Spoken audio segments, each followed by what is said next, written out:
ተከታይ ነኝ። ሃይማኖተ አበው ላይ አለ የአባቶች የጻፉት መጽሐፍ ቅዱስ 80 አሐዱ ብላ አስቀምጧለች ቤተክርስቲያን። ያው ሃይማኖተ አበው ላይ የመቀደሙ አባቶች አሁን ይሄ በኦርቶዶክስ የሚነገር ነው። እዛ ደግሞ ፕሮቴስታንት ጋር ወይንም ካቶሊክ ጋር ቅድም አንስተሃል 73 አለ ግሪክ፣ አምስቱን ደግሞ የሚቀበሉ አሉ ጨምረው ማለት ነው ፕሮቴስታንት ውስጥ አሉ። ስለዚህ ምንድነው አንተ የምትማርበት ቴዎሎጂ ላይ ያ ይነገራል። አየህ አሁን ፕሮቴስታንት ቴዎሎጂ ብትገባ 66 ይለዋል። ካቶሊክ ብትሄድ ደግሞ ሰባ አይደለም። ዓለም አቀፍ ደረጃ 80 አሐዱን ሁሉም ክርስቲያን ይቀበለዋል ወይስ ያው በየጊዜው ካንተ ድክመት የተነሳ ድሮ ተቀባይነት እንትን እያልክ ሲመጣ አሁን ኦርቶዶክስ ራሷ ስንት ደረጃ ስንት ሀገር ነው ያለችው? አየህ ከነበርክበት እየወረድክ ትሄዳለህ። ያኔ ዓለም አቀፍ ተቀባይ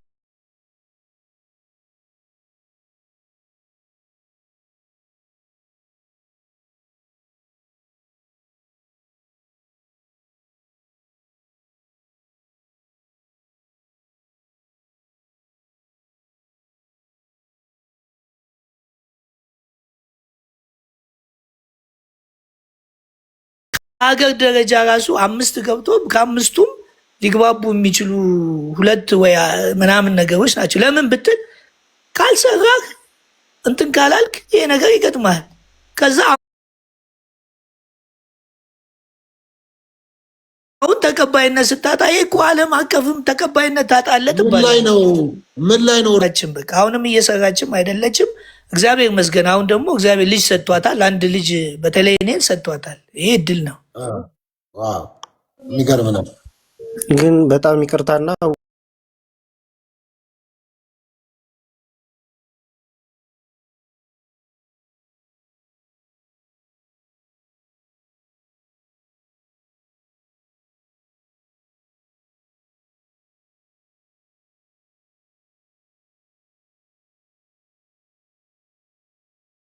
በቃ ካልሰራች ሊድና ቤተ ክህነቱ እኮ አልሰራችም ስንል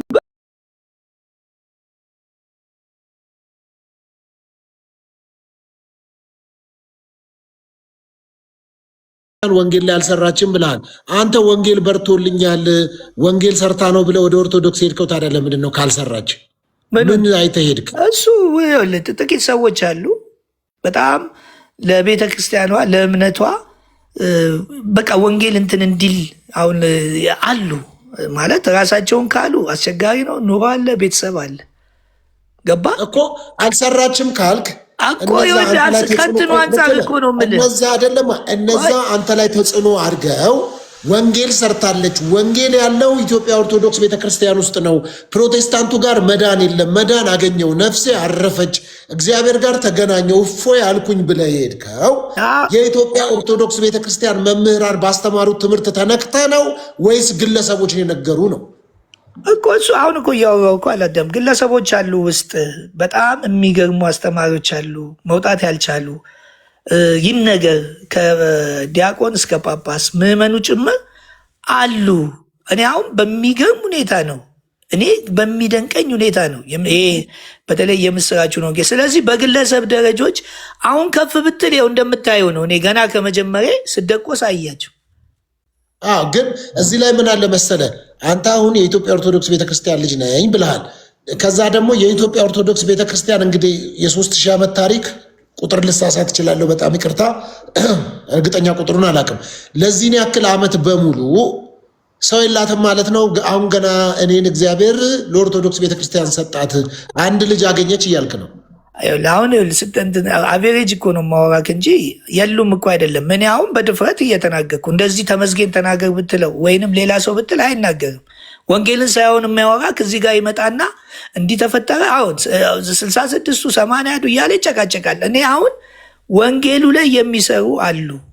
ወንጌሉ ላይ በዛ ወንጌል እንደ ትልቅነቷ እንደ ሃይማኖት ረጅም አመጣጧ ዓለምን እንደውም መጠቅለል ነበረባት። ያ ሁሉ ቀርቶ መጽሐፍ መኖር ማለት መጽሐፉን ትናገራለህ ማለት አይደለም። መጽሐፉን መሸከምና መጽሐፉን ደግሞ ኖረ መናገር ይለያያል። በጣም ኦቨር ይለያያል። ስለዚህ መጽሐፍ ቅዱሱ አለ፣ ትምህርቱ አለ። ግን ማን አንስቶ እንትን ይበለው? አሁን ቤተክርስቲያኗ የሚሽከረከረው በሌላ ጉዳይ ነው። ውስጥ ደግሞ እንትን ማለት ይፈልጋሉ። ልክ ስም ይወጣላቸውና ይባረራሉ። ምን ይላሉ? በቃ የሆነ ነገር ሲባል ይኸው እኔ እኮ በዚችው በቅርቡ እያየ ነው። እግዚአብሔር ይመስገን እንዲህ ስል የሉም ስል እኔ ነኝ ስል እኔ አሁን በራሴ እኮ ነው በራሴ ይኸው በድፍረት የኦርቶዶክስ ተዋሕዶ የምስራችሁ ወንጌሉ ይሄ ነው። መዳን በእምነት በስራ ስትል መዳን ግን በእምነት ብቻ እንደሆነና ስራ እንደሚያስፈልግ ጥምቀት ለድህነት ወይንም ጥምቀት ለኃጢአት ስርየት ሳይሆን በክርስቶስ ደም ነው ምን የምትለው ኃጢአትንም ደህንነትንም ምን የምትለው ነፃ የምትወጣው ይሄ የቤተክርስቲያኗ ትምህርት ነው። ይህን ነገር ጥሩ ይህን ነገር ለመናገር አንተ የኢትዮጵያ ኦርቶዶክስ ቤተክርስቲያን የራሷ የሆነ መተዳደሪያ አላት፣ ክህነት የምትሰጥበት መምህራኖችን የምትስልበት። ለምሳሌ ውሃ ወደ ዳገት እንደማይወጣ ከዳገት ወደ ቁልቁለት እንደሚወርድ አንተ አባቶች እያስተማሩ ያሉትን ነገር ትተህ ወደ ላይ መሄድህ ተገቢ ነው ወይ? አንደኛ ከፕሮቴስታንቱ ዓለም ከመጣ ገና 3ኛ ወይም 2 ዓመት ከምናምን ሊሆን ይችላል፣ ቁጥሩ ልክ ላይሆን ይችላል። ስለዚህ ከዚህ አንጻር አንተ መተህ ይህንን ስትናገር ቅር የሚሰኙ ሰዎች አሉ። ከቤተ ክርስቲያኑ አስተምህሮ ውጭ ነው የሚያወራው ብለው የሚያስቡም ሰዎች ስላሉ፣ ከዛም አልፎ ደግሞ መልኬ አኩርፎ ነው ያኮረፈውም ደግሞ እንደ ሌላ ቤተ እምነቶች ዘሎ መድረክ ላይ መውጣት አይቻልም፣ ማይክ መያዝ አይቻልም፣ ያ ነገር ስለከበደው አሁን ላይ ወደዚህ መጥተዋል ብለው የሚያነሱ አሉ። ለዚህ ምላሽ አለ? ምን እኔ አንደኛ በኦርቶዶክስ ተዋሕዶ የኢትዮጵያ ሳተላይት ቴሌቪዥን በቢሊየን የሚቆጠር ሕዝብ ተመልክቶኛል። በየገጠሩ በየከተማው በየመድረኩ እየመሰከርኩ እንዳልኩ እኔ መጽሐፍ ቅዱስን ሰጥታኝ መስክር፣ ስበክ ወንጌልን ነው። አስተማሪ አይደለሁም። ማስተማር የቤተ ክርስቲያን ስልጣንና የሚሰጥ ነው። ወንጌል መስበክን ያመኑ የአማኞች ህይወት ነው። ወንጌልን የሆነልህን መናገርና ማስተማር ይለያያል። እኔ አስተማሪ አይደለሁም። የቤተ ክርስቲያኗ ግን የወንጌል መስካሪና ሰባኪ ነኝ። ይሄ የቤተ ክርስቲያኗን ብቻ ሳይሆን ደግሞ የመጽሐፍ ቅዱስም ቃልም ስለሆነ በየመድረኩ እኮ ተሰጥቶኝ እኔ አሁን ለመፈመስ ነው ምናምን ሲባል እኔ እኮ በቢሊየን አንተ ጋር እንኳን ስንት ሰው ነው ከአንተ ጋር ባደረግኩት እንኳን ምን ያንተ ለካ በቃ ትልቅ ሚዲያ አይደለም ማለት ነው። እንደ ሰዎች ንግግር አየ ያንተም ሚዲያ ትልቅ ነው፣ በአንተም ሚዲያ እኔ መፈመስ አኩፎ ነው። መድረክ ላይ እኔ አስተምር ብትለኝ አላስተምርም። ለምን? አስተማሪ አይደለሁም። ግን ስበክና መስክር ካልከኝ መሰክራለሁ። የጠየቀውን ብቻ ለመመለስ ይመልከኝ። አቤል አየህ፣ ተደዋወሉ። አየህ፣ ተደወለ። ውጣ ውጣ እየተባሉ ነው። ውጡ። መልካም አለ። እዚህ ጋር ሀሳብ ልስጥልህ እችላለሁ። ሰላም ናችሁ? ወጣ ስለበቀል አሁን መልኬ ለፈለግ አንድ መልስ ልስጠው። የተሳሳተ ትምህርት ካለው እሱን የተሳሳተውን ትምህርት መተው እዚህ ያስተካክሉት። አሁን ለምሳሌ በነገረ ለፈለግ አንድ ሀሳብ ልስጠው ከሆነ እነ አኬ ብዙ የተሳሳተ ብለው ለምን ዝም አሏችሁ? እኔ እኮ በቀደም ለታ በሳቅ ነው የሞትኩት። ገና ቤተ ክህነት ይጠየቃሉ። በተለይ ቀሲስ ዲበኩሉ በጣም የተሳሳየኩት ለምን እንደሚጠየቁ ታውቃለህ? ማንም ሰው ማውገዝ አይችልም። አንድ ጊዜ እንደዚህ እናድርግ። አንደኛ አሁን እዚህ ጋር አክሊል የለም እሰጥሃለሁ። እሺ ኢዮባ አክሊል የለም ቀሲስ ዲበኩሉ ስለሌሉ ሰዎች መልስ መስጠት በማይችሉበት ቦታ ላይ ስማቸው ባይነሳ ጥሩ ነው። ምክንያቱም ገንዘብ ተሰጥቶት ውስጥ ገብቶ ለመበጥበጥ የፈለገ ተኩላ ነው ብለው የሚያነሱ አለው። መልኬ ተኩላ ነህ አንተ? ሶፊ ተገናኝተናል። ተኩላ ቦን ለምን አልበላውክም? በአካል ሳገኝ ለምን አልበላ? እኔ ሰው ነኝ እኮ። ትምህርት የሚበላ ተኩላ ነው፣ ሰው የሚበላ ሳይሆን ትምህርት የሚበላ ተኩላ ነው ነው የሚሉት እኮ። የቤተ ክርስቲያኗ ትምህርት እንደሆነ እኮ ብነግራቸው እንወያይ። በቀደምም 2000 ላይ መልካሙ ይጠራና ይግባ ሲባል እምቢ አሉ። እምቢ ብለው በለው በቃ ሲሉ ነበር። አሁንም እስቲ የተሳሳተ ትምህርት ከሆነ እኔ ደግሞ በተለይ የተከፈለኝ ክፍያ እባካችሁ የምታውቁ ሰዎች ካላችሁ ስላልደረሰኝ በእግዚአብሔር ፍቅር ለምናችኋለሁ። ባንኩ ቤቱን ንገሩኝ፣ ሰዎቹም ንገሩኝና ይስጡኝ። እንዴ እኔ በባዶ ለምንድን ነው እንትን የምባለው? እባካችሁ ስለፈጠራችሁ በባዶ እኔ እዛ ገንዘብ ስቀበል ያየው ሰውዬ የት ነበረ ማለት እንዴት አየ? በጣም ማለት በግልጽ ነው እንዴ የተሰጠኝ? በግልጽ ከሆነ ሁላችሁም ታውቁ ነበር፣ ሶፊም ታውቅ ነበር አይደል? ስለዚህ እባካችሁ እነ ሶፊ ሰጣችሁ ከሆነ ገንዘብ ሶፊ ያለበት ቦታ አንዴ አሁን እኔ ነኝ የጠየቀኝ። አንዴ ሶፊ አስጨርሰኝ። ሶፊ የምታውቀው ገንዘብ ካለ አሁን ስለሚያስፈልገኝ እባክህ ተው ልለምን፣ በጌታ ፍቅር ልለምን። ባንኩን አጣራልኝ፣ ምኑን አጣራልኝ። ሰው ወስዶብኝ ሊሆን ይችላል። ስንት ነው? 5 ሚሊዮን ነው አይደለ የተባለው ነው። ከዚህ በፊት 30 ሚሊዮን ተቀብሎ ሲል ነበረ። ያው ስሙን አትጥራ ስላልክ ስም አልጠራም። እኔ ሀብታም አደረጉኝ። ባልተቀበልኩት ነገር ሀብታም እየሆንኩ ነው። እንዳታስገድሉኝ በሌለኝ ገንዘብ። ግን አሁን የኢትዮጵያ ኦርቶዶክስ ቤተክርስቲያን ቅጥሯ ውስጥ ግቢያ ውስጥ ትገባለህ፣ ታስቀድሳለህ። እዛ ሄደ አሁን የጾም ወቅት ነው። ቤተክርስቲያኗን እንደ ቀኖኗ እንደ ዶግሟ እየሄድክ ነው። ምንም ሰዎች አይገላምጡህም። ምንድን ነው ይሄ ለየት ያለ ነው፣ ጸጉረ ልውጥ ነው የሚል ነገር አልገጠመህም? ማን እዚህ ቲክቶክ ላይ ማን ያውቃቸውና ነው እዚህ ቲክቶክ ላይ ለፈለፉ ሲባል 60-50 ሚሊዮን ምንስ እንዴ? አንተ እኮ እኔ ውድ አሁንም እኮ ውድ ልጇ ነች ለቤተ ክርስቲያን ውድ ልጇ ነኝ። ማን ነው ደግሞ የሚከ አንተም መምጣት ትችላለህ እንዴ? ቤተ ክርስቲያን ደግሞ ማን ነው ከልካይ የሆነው? አንተ የመጨረሻ ውሳኔ የሚወስነው በቀደም አሳይቻለሁ። ያው ስለምትለቀው ነው አይደለም እንዴ? አይቻልም እኮ እንደዚህ ብድግ ብለህ አወግዛለሁ ምናምን። ለዛውም የመጨረሻ ውሳኔ እንትና መናፍቅ ነው እንትና ለማለት ግን አንዳንዶች እንደዚህ ቤተክርስቲያናችንን አታክ እያረገብን ነው ብለው ላይ ነው አቅም እኮ ሰው እኮ ገባኝ። አታክ አረገብን ብለው በአካል እኔ እሄዳለሁ፣ እንደውም እሄዳለሁ። በጣም ለምነው ጠፋ እየተባልኩ ነው እንደውም አለው እያልኩ መግቢያው ላይ አንዱ ልጇ እንደሆነ ስለተናገረ እንዳትረሳው ብዬ ነው ዳድ።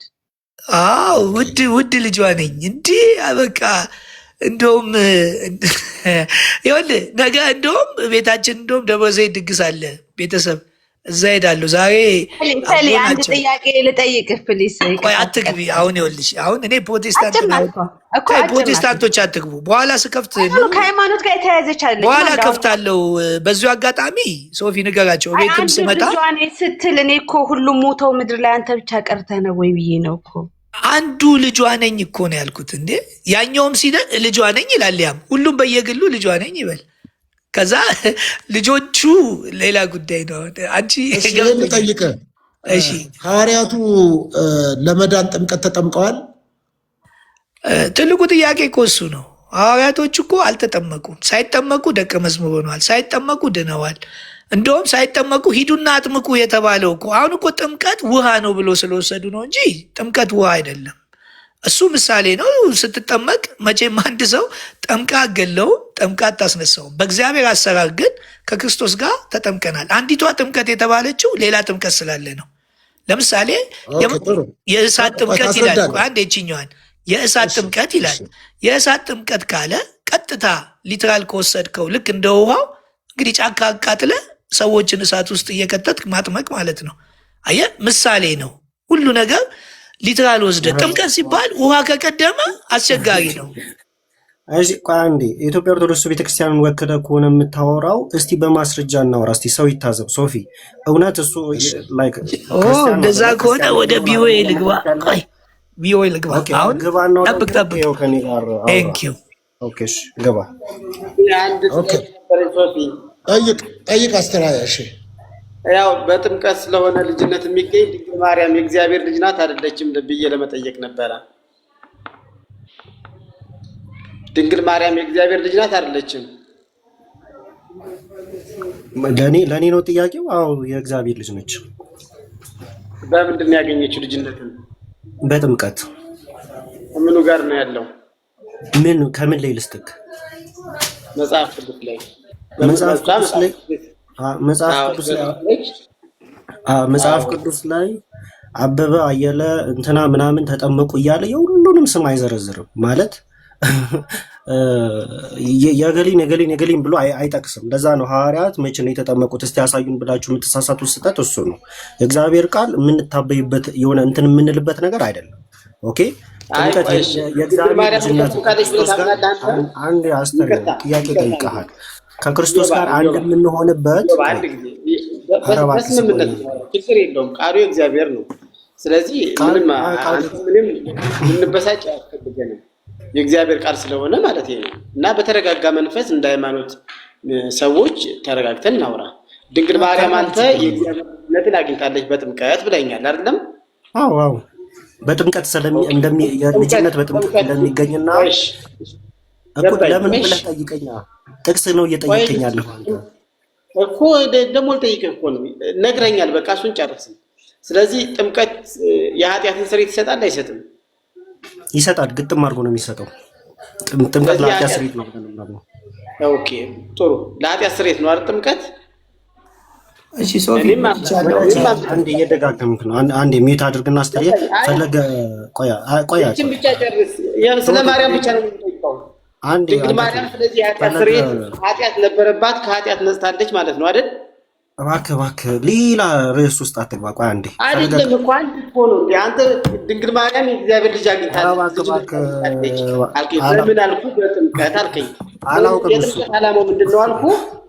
የኃጢአትን ስርየት ያሰጣል አልከኝ። የኃጢአት ስርየት የሚያሰጥ ከሆነ ድንግል ማርያም ኃጢአተኛ ነበረች። ስለዚህ ከኃጢአት ታጥባለች ማለት ነው። አንዴ ሚዩት አድርግሽ። አንዴ ፈለገ ቀጥል።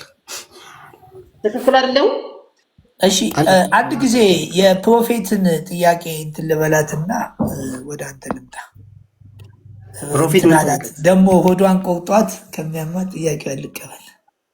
ፕሮፌት ምን ጠይቃ ነው? ምንም አልጠየቀችም እኮ ልጠይቅ እያለች ነው። ምንም አልጠየቀችም። በቃ ወደ እንትናችን እንግባ። አልጠየቀችም። ግን በዚህ አጋጣሚ በመሀል ሰው እንዳይበገባ አቢላክ ጥያቄ ካለ፣ ዳኒ ጥያቄ ካለ፣ ኤልሳ ካለሽ፣ ኢዩኤል ካላችሁ ለፈለገ ጥያቄ ካላችሁ በመሀል እንዳትገቡ ወይም ዝም አስባልከን እንዳትሉ አውሩ። አንዳንድ ከአሁኑ እንትን እንዳይል ከፈት አድርጋችሁ አውሩ ሀሳባችሁን። እኔን ጥያቄ ለመልካሙ መጠየቅ እፈልጋለሁ። ስለ ድንግል ማርያም ጥምቀት በጣም ትልቁ ጥያቄ ነው እኔ እና የጥምቀት ቤተክርስቲያኒቱ እንደምታምነው ከሆነ ጥምቀት የኃጢአትን ስርየት ይሰጣል ብላ ታምናለች። መልሱ በቃ እመቤታችን ቅድስት ድንግል ማርያም አልተጠመቀችም። የዋ ጥምቀት በቃ መልሱ እሱ ነው። ኢዮብ ደግሞ ከየትም ያምጣ ማስረጃ ያምጣ። በግድ እሱ ነው እንዲ ያጠመቃት። የሌለውን ነገር አንተ ኢዮብ ሽልበል በቃ ሞኝ ነህ እንዴ? ሽልበል ወደ ቅድሙ ርዕስ ነው። ባልተጻፈ ነገር አንተ ምን አታገለ? ቢሮ የገባኸው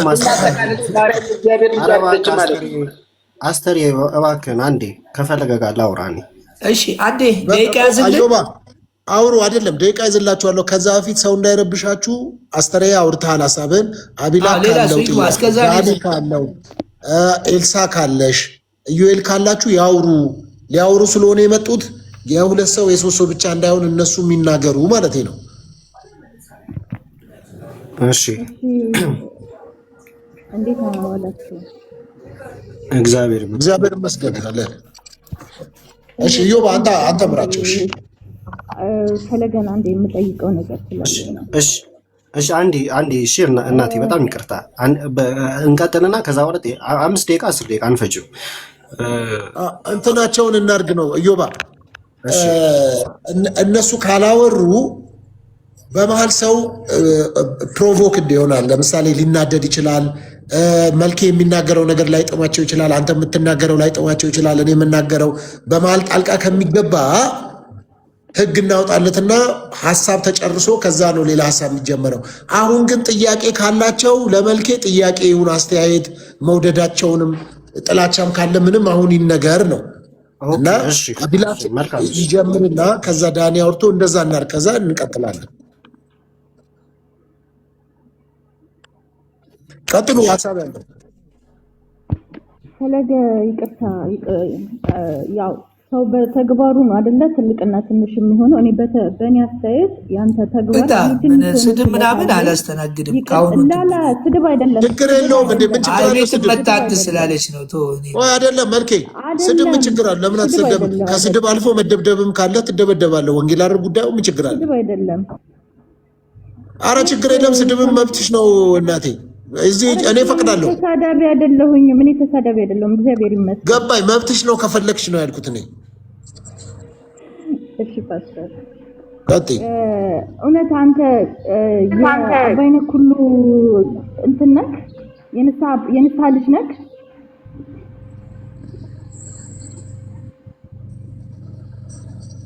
ፈለገ ጨረሽ ጥያቄውን? ፐርሰናል ጥያቄ ስለሆነ እንዲህ አይነት ጥያቄ አትፈቀድላቸው። አስተሬ አንተ ራስህ አውራድ ያለው ትገባለህ። በመሃል ለምን ትገባለህ እንዴ? ፈለገ እውነት አንተ የአባይነ ኩሉ የንስሐ ልጅ ከሆንክ አባቴን በአደባባይ በእንዲህ አይነት ትምህርት እያሰደብክ ከሆነ ባደኩበት ደብር ጳውሎስ ጴጥሮስ ጳውሎስ እዛ ደብር ከሆንክ እኔ እንጃ። እኔ ነግሬሃለሁ። በተለይ የእሳቸው ልጅ ከሆንክ ተናግሬያለሁ። በቃ ይሄን የመጨረሻ ቃል። ለምን እያደረኩ ያለሁትን ሁሉ እየላኩላቸው ነው እስከ ላይ ድረስ። እና ለምን አሁን ለምን ጳጳሱ ጋር አትሄጂም? ጳጳሶቹ ጋር ለምን አትሄጂም? እሄዳለሁ። እሱ እንደሚሄድ ቆይቺና እንትን በያቸው። ታስፈራሪያለሽ እንዴ? አይደለም ታስፈራሪኛለሽ እንዴ? እኔ እኮ መልክ አይደለም ሂጂና እስቲ ቆይ የአባይነ አሁን በአደባባይ ስንት ተጠቅተሽ ማለት ነው። ታሳፍሪያለሽ ደግሞ ጥሩ አይደለም። እባክሽ ሂጂ። ይኸውልሽ ቤተ ክህነት የምታፍሩት እናንተ ናችሁ። ይኸውልሽ ታፍሪያለሽ። አፍራችሁ ነው የምትመለሱት። ለምን በምን ታፍራለህ እንዴ? አንተ አታውቅም ማለት ይኸውልህ የቤተክርስቲያኗን ትምህርት አንተ አታውቅም ማለት ልክ በምን አይ በቃ ታፍራላችሁ። በኋላ አፋችሁን እንዳትይዙ። ፈለገ ስማኝ፣ እኔ አላፍርም። ገባህ? እኔ አላፍርም። አዳምጪ፣ አሁን ትምህርቷን አዳምጪ። አሁን አዳምጪና ተቺ እስቲ አዳምጡና ተቺ። አባቴ እንደዚህ አላስተማረኝም። አረዚ ዝም በይ። አባቴ እኮ የነፍስ አባቴ አንዴ ቆይ አዳምጪ፣ የነፍስ አባቴ ናቸው። እኔ አስተማሩ ሌላ ናቸው። ዝም ከእሳቸው ጋር ትነጋገራለህ። እኔ ከእሳቸው ጋር ብቻ ሳይሆን እዛ ቤተ ክህነትም ይሄዳለሁ። አታሰድብ አባቴን አታሰድብ። አንቺ በእናትሽ ዝም በይ። እዚህ አምጥተሽ ስማቸውን አስጠርተሽ አታስቢያቸው። ስማቸውን አታንሺ። እንደዚህ አይነት ልጅም የላቸውም እሳቸው። አንቺ እንደዚህ አይነት ልጅ የላቸውም። ይህቺ ቅዴ ምንድን ነው ድሮ አውራ ዶሮ ሳይቀድም ነው ምናምን። አንቺ የሃይማኖት ጉዳይ ላይ መተሽ እንትን ያለሽ እንዴ?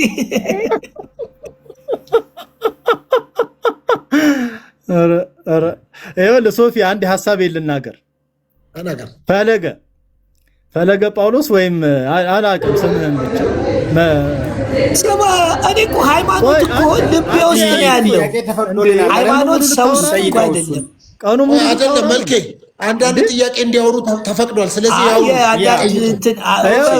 ሶፊ ማርቆስ ዳኒ አንድ የሚዩት አድርገው ልጨርስ። ፈለገ ጳውሎስ አንዴ ጥያቄን ልጠይቀው። ፈለገ ጳውሎስ ዳኒ አንዴ የሚዩት አድርገው። አንዴ ልጨርስ ሀሳቤ ነው። የሚዩት አድርገው። አቢላክ ይቀጥልና ከዛ ትቀጥላለህ ዳኒ። ከዛ አሁን የኢትዮጵያ ኦርቶዶክስ ተዋሕዶ ቤተክርስቲያንን አንተ እኔ አውቂያታለሁ በምትለው ልክ ለማወቅ ራሱ አንተ ከክርስትና የመጣህበት ጊዜ በጣም አጭር ጊዜ ነው። በጣም አጭር ጊዜ ነው። እንዳትመልስልኝ 26 ዓመት ከልጅነት ያደግኩበትንማ እንዳትመልስልኝ። እንዴት ነው እንዳትመልስልኝ? ላልመልስ አንተ እንደፈለግ ከሆነ ጥያቄውን ይጨርስና መልኬ ጥያቄውን ይጨርስና ጥያቄኝና ነው አትመልስልኝ። ለምን አልመልስልህ? ዝም በላ። ጥያቄው ከሆነ ጥያቄን አልጨረስኩም። ምንድነው እንደዚህ አይነት ጥያቄ አለ እንዴ? ጥያቄውን አልጨረስኩም። ቀጥታ ወደ ጥያቄ። ኦኬ ቴንኪዩ ሶፊዬ። ከዛ ግን ምን መሰለ ወንድማችን፣ አሁን አንተ በምትለው ልክ የኢትዮጵያ ኦርቶዶክስ ተዋሕዶ ቤተክርስቲያን አታስተምርም። አንተም ብቸኛ የተገለጠልህ ሁሉም እስከዛሬ የተሳሳተ አንተ ብቻ ልክ ልትሆን አትችልም። ሐቁን ልንገር፣ አንተ ብቻ ልክ ልትሆን አትችልም።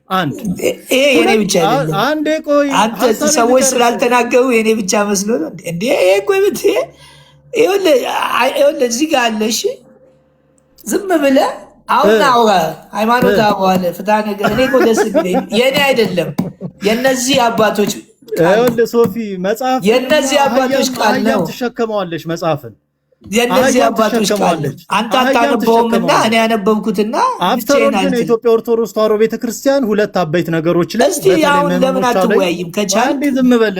አሁን ጥያቄ ብሎ እኮ ሌላ ነው የሚያወራው። ጥያቄ መልኬ አንድ ጊዜ እንዲናርግ ሰዓት ላለመውሰድ መልኬ የማይጥምህ ነገር እንኳን ቢናገር ተው፣ እለፈው።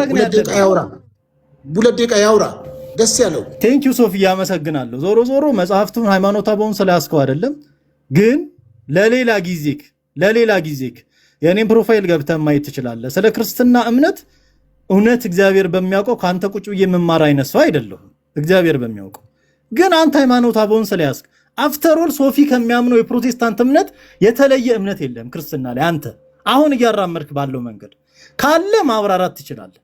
ግን የኢትዮጵያ ኦርቶዶክስ ተዋሕዶ ቤተክርስቲያን እልፍ ዘመን ጠብቃ የቆየችው ሃይማኖታዊ አስተምሮ እስካሁን እኛ ተሳስተን አንተ ልክ ልትሆንበት የምትችል የሞራል ግራውን የለም። በቃ ካልሆነ እምነት ይሄ ነው ልትል ነው የምትችለው እንጂ ኦርቶዶክሶች በሙሉ ተሳስተዋል እኔ ልክ ነኝ ማለት አትችልም። አንተ አንደኛ የእውቀት እጥረትም አለብህ። ሁለተኛ ቅድስት ቤተክርስቲያንን አንተ አውቀሃት በአንተ አፍ ኦርቶዶክስ እንዲነች ተብላ ሊያውም ለኦርቶዶክስ ምዕመናንና ለክርስትና ያለው አንተ ብቻ ልትሆን አትችልም። ይሄ ለራስ ያለ ሰልፍ ሪስፔክት ሊሆን ይችላል፣ ግን እውነቱ አይደለም። ሊያውም ነው የምነግርህ እዚህ ውስጥ ያላችሁ 466 ኦርቶዶክሳውያን አላችሁ። አንድ ደቂቃዬን አልጨረስኩም። አስተሪያ ተወረፈ 30 ደቂቃ የሚያወራ ምንድነው? ያውራ በቃ ያውራ ችግር አለ። ገባኝ አሰጣውት 2 ደቂቃ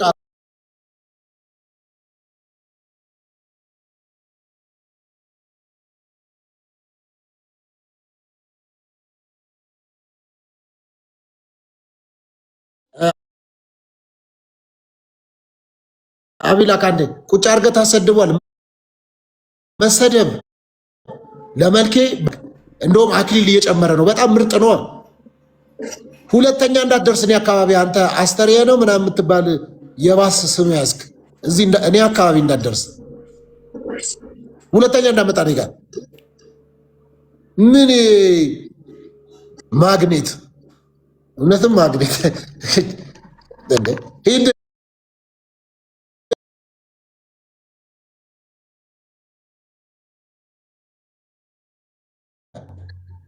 የመጀመሪያው በቲክቶክ ታሪክ ብሎክ ማድረግ ሰው እንዳትሆን። በቃ ሰው ያውራ። ብረትን ይስለዋል። ብረትና ብረት ሲሳሳል ይፋጫል፣ ድምፅ ያወጣል፣ እሳት ያወጣል። ግን የተሻለ ሻርፕ የሆነ ቢላ ለማውጣት ነው። ስናወራ ስንነጋገር እንደ ሰው ኢሞሽናል ልንሆን እንችላለን፣ እንደ ሰው ልንበሳጭ እንችላለን ምናምን። ግን ብረትን ይስለዋል። በቃ ምን ችግር አለ? እናወራ፣ እንነጋገር። ቁጣዎትን ተቆጣጠሩት ፕሊዝ። እሺ ተቆጣጠሪያለሁ። እሺ ቀጥል። ምን አይነት መንፈስ ነው? አስተሪያ ውጣ ከዚህ በመድኃኒዓለም አለበለዚያ ሞዴሬተር ብሎ አድርግልኝ። አስተሪያ ነው አይ ቲንክ ሶፊያ አቢላክ ነው የቀረው። ከዛ በኋላ እንትን እሺ ችግር የለም ዮባ መቀጠል ትችላለህ። ግን እየተሳደብኩ አልነበረም። ቤተክርስቲያንን ዲስሪስፔክት አድርገህ ራስን ከፍ አድርገህ አግንነህ ስላወራ ያ ትክክል አይደለም። በአንተ ሜጀር ቤተክርስቲያን አትለካም። የአንተ አላዋቂነት የቤተክርስቲያን ስህተት ሊሆን አይችልም እያልኩ ነበር። ቴንኪዩ። በቃ ቀጥሉ። ደቂቃ ልስጣችሁ። ስንት ደቂቃ ልስጣችሁ? እንትን ባኬን ፎርስ ብናደርግ ደስ ይለኛል ሶፊ። እሺ በስንት በ10 ደቂቃ ውስጥ ባኬን ፎርስ ታደርጋላችሁ? የጥያቄ መመለስ ምናምን ታደርጋላችሁ? 10 ደቂቃ ደቂቃ ይሰጠዋል። ትንታኔ ውስጥ 5 ደቂቃ ለመነሻ እንዲሆን ኢዮባ ጥያቄ ሊያነሳ ስለሚችል ከፈለገ ጳውሎስ ጥምቀት ለኃጢአት ስርየት አይሆንም ስትል 5 ደቂቃ ውሰድና ከቤተ ክርስቲያኑ አስተምሮ ነው ያልከውን ከፈለክበት አምጣና ሶርስን እየገለጥክ አምጣና ቀጥል። 5 ደቂቃ ሰጥቻለሁ። ጀምራል። ሚዩትን አንሳ። እሺ አመሰግናለሁ። እግዚአብሔር ይስጥልኝ። በስመ አብ ወወልድ ወመንፈስ ቅዱስ አሐዱ አምላክ አሜን። እኔ አሁንም መልካሙ ፍስሐ ነኝ። የኦርቶዶክስ ተዋሕዶ ሃይማኖት ተከታይ ነኝ። ኦርቶዶክስ ተዋሕዶ ሃይማኖቴን በልቤ እንጂ ያመነው ሰው አቀብሎኝ በኋላ ደግሞ ሰው የሚወስደው ነገር እምነትም ሃይማኖትም የለኝም። ከሰው የምቀበለውም ከሰው የተቀበልኩትም የለኝም። እምነት የግል ነው። በግሌ የኦርቶዶክስ ሃይማኖት ነኝ። አይደለህም ብትል የዓለም ሕዝብ ሁሉ ተሰብስቦ አይደለም ቢል መብቱ ነው። እኔ ላመንኩት ደግሞ ነኝ ማለት የኔ ነው፣ እምነቴ የኔ ነው። ወደ እግዚአብሔር ቃል ስንሄድ በመጀመሪያ የእግዚአብሔር ቃል ላይ መጽሐፍ ቅዱስ ምንድን ነው የሚለው? የኃጢአት ስርየት በምንድን ነው የተገኘው ብለን ስናስብ ከብሉይ ኪዳን ስንሄድ በብሉይ ኪዳን ሊቀ ካህኑ ይዞ የሚገባው ደም ነው። ደም ይዞ ይገባና በዓመት አንድ ጊዜ የበጎችም ይሁን የተለያየ መስዋዕት ይደረግና ያንን ደም ይዞ ይገባና ህዝቡ ላይም ይረጫል፣ ራሱ ላይም ረጭቶ ወደ እግዚአብሔር ሲያቀርብ በዓመት አንድ ጊዜ ያለውን የኃጢአት ስርየት እግዚአብሔር ያደርጋል። ለዛውም ሕሊናን ባያነጻም ግን በወቅቱ ያለውን የአንድ ዓመትን ኃጢአት እግዚአብሔር ይቅር ይላል። ለምን? ደም ፈሶ ደም ስለቀረበ። ስለዚህ ለዘላለም ደግሞ ከአዳምና ሔዋን የመጣብንን ኃጢአት ይሰረይ ዘንድ እግዚአብሔር አንድ ልጁን ልኮ እሱም ክርስቶስ መጣና ምን አለ? በመጀመሪያ በንስሐ በዮሐንስ ተጠመቀ፣ የጽድቅን መንገድ እናደርጋለን። በማቴዎስ ምዕራፍ 20 ቁጥር 22 ላይ ምን ይላል? እኔ የምጠጣት ጽዋ አለ፣ እንደገና እኔም የምጠመቃት አለ፣ እናንተ ልትጠመቋት የማትችሏት አለና ኢየሱስ ክርስቶስ የደምን ጥምቀት በመስቀል ላይ ከተያዘበት ጀምሮ ደሙ እየፈሰሰ የመጨረሻ የደሙ ፍጻሜ የሆነው መስቀል ላይ ነው። መስቀል ላይ የእሾህ አክሊል ተደርጎ ደሙ ፈሰሰ፣ እጁ እንትን ብሎ ደሙ ፈሰሰ፣ ይሄኛውም እግሩም። ይሄ ሁሉ ደም የፈሰሰው ደም ካልፈሰሰ ስርየት የለም ስለሚል ዕብራውያን 9:22 ላይ ኢየሱስ ክርስቶስ ደሙ ፈሰሰ። ለአንዴና ለመጨረሻ ጊዜ ሊቀ ካህኑ ደሙን ይዞ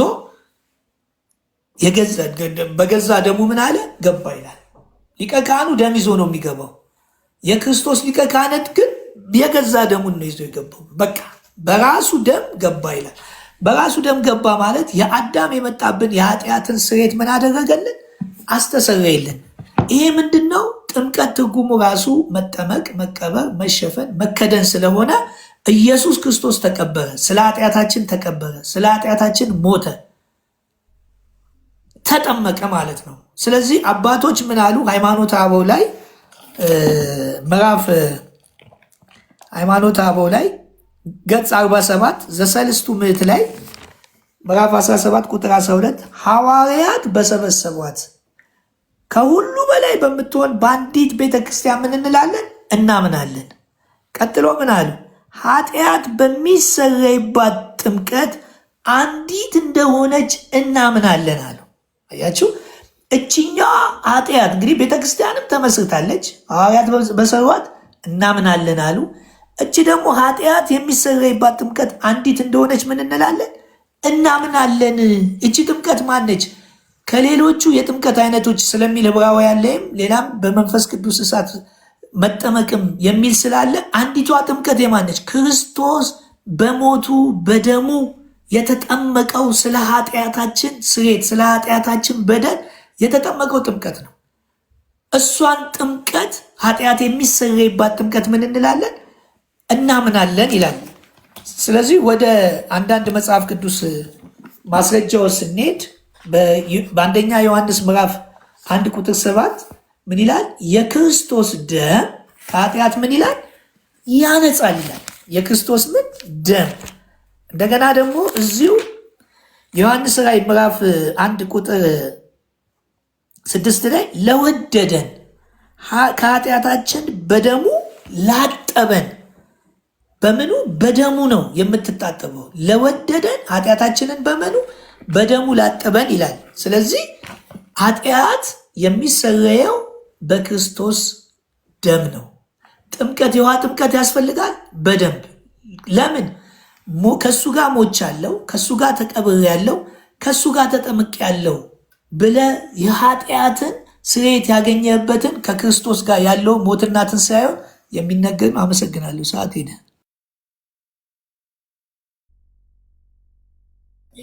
እሺ አክቹዋሊ ያን ያህል ምንም የምለው ነገር አይኖርም፣ ግን በአጭሩ ያው እኔና መልክዜ የተገናኘንበት ነገር ምንድን ነው? ጥምቀት ለኃጢአት ስርየት ብላ አታስተምርም ቤተ ክርስቲያን። ከእሱ ጋር ነው ነገሬ። ኦኬ፣ መጽሐፍ ቅዱስ እንዴት ይላል ብለን እኛ በራሳችን የምንፈታው ነገር ሳይሆን ከቤተ ክርስቲያን ጋር ስለሆነ የተነሳው ነገር ከቤተ ክርስቲያን ጋር ነው እንጂ ከመጽሐፍ ቅዱስ ጋር ያለ ግብግብ አይደለም።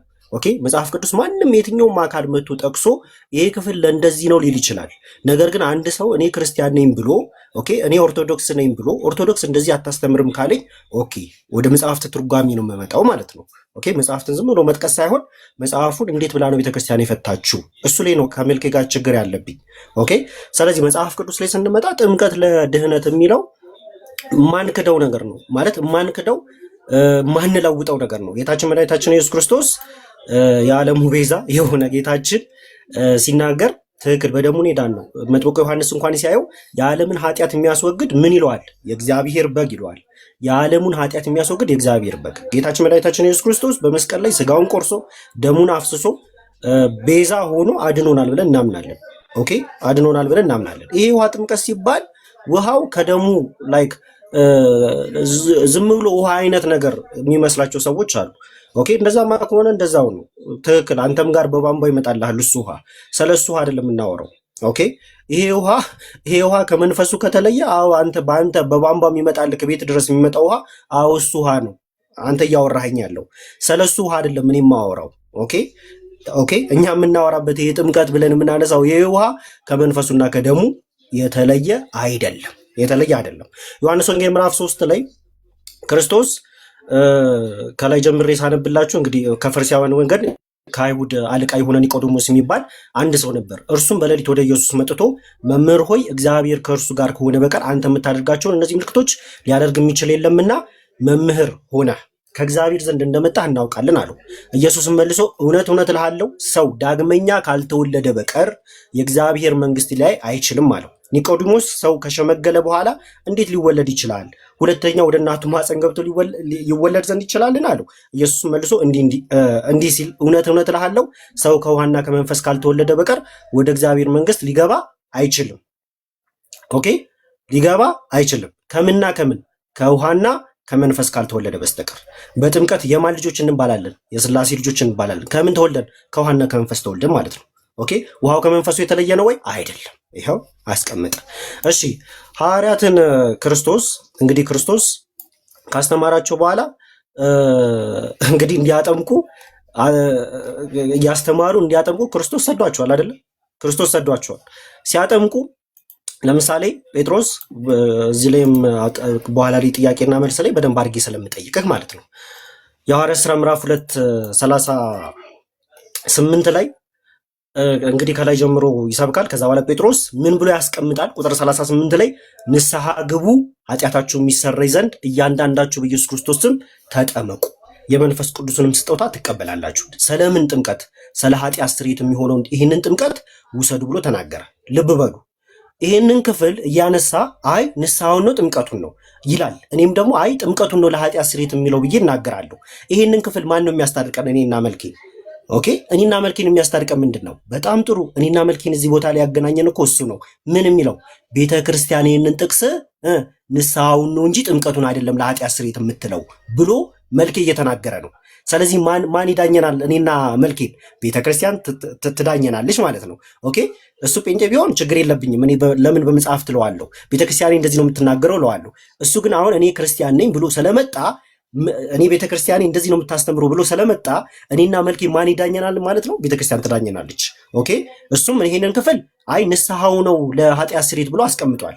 ትክክል። ዮሐንስ ወንጌል ላይ እንዲሁም ሌሎች ክፍሎች ላይ ንስሐ ላይክ አንተም ታመጣለህ እኔም እቀበለዋለሁ። ኦኬ እዚህ የሐዋርያት ሥራ ምዕራፍ 2 ቁጥር 38 ላይ መልኬ ጴጥሮስ ንስሐ ግቡ ኃጢአታችሁ የሚሰረይ ዘንድ እያንዳንዳችሁ በኢየሱስ ክርስቶስ ስም ተጠመቁ የመንፈስ ቅዱስንም ስጦታ ትቀበላላችሁ የሚለውን የጴጥሮስን ቃል አንስተህ ጥምቀት ለኃጢአት ስርየት አይደለም ንስሐው ነው ብለኸኛል። እኔም ደግሞ አይ ጥምቀቱ ነው ብያለሁ። ስለዚህ እኔ እናንተን ማን ነው የሚያገላግለን? መጽሐፍ ቅዱስ ቤተክርስቲያን። ስለዚህ መጽሐፍ ቅዱስ የቤተክርስቲያኔን ትርጉም አንሳና ሞግታይ ነው። ሁለተኛው የሃይማኖተ አበውን አንስታል። እችን ብዬ ሰዓቴ ስላለቀ ቀጥታ ወደ ጥያቄና መልሱ እንድንገባ ማለት ነው። ሃይማኖተ አበውን አንስታል። ሃይማኖተ አበውን አንተ በፈታው መልኩ ደግሞ እንዳልፈታህ የቤተ ክርስቲያንን አንደምታ ከፍቼ እጠይቅሃለሁ፣ ያኔ ትመልሳለህ። አንተም ደግሞ የቤተ ክርስቲያንን አንደምታ ይዘህ የሃይማኖተ አበው እንደዛ እንደሚፈታ አውጥተህ ታሳየኛለህ ማለት ነው። ኦኬ ሶ ቀጥታ ወደ ጥያቄና መልሱ እንምጣ። ምናልባት ሶፊ ካለክ እንደዛ እናደርግ። እሺ ይቻላል፣ ትችላላችሁ በሚመቻችሁ መልኩ። ኦኬ እሺ እንትን ደቂቃ ስጠውና ይጠይቀኝ።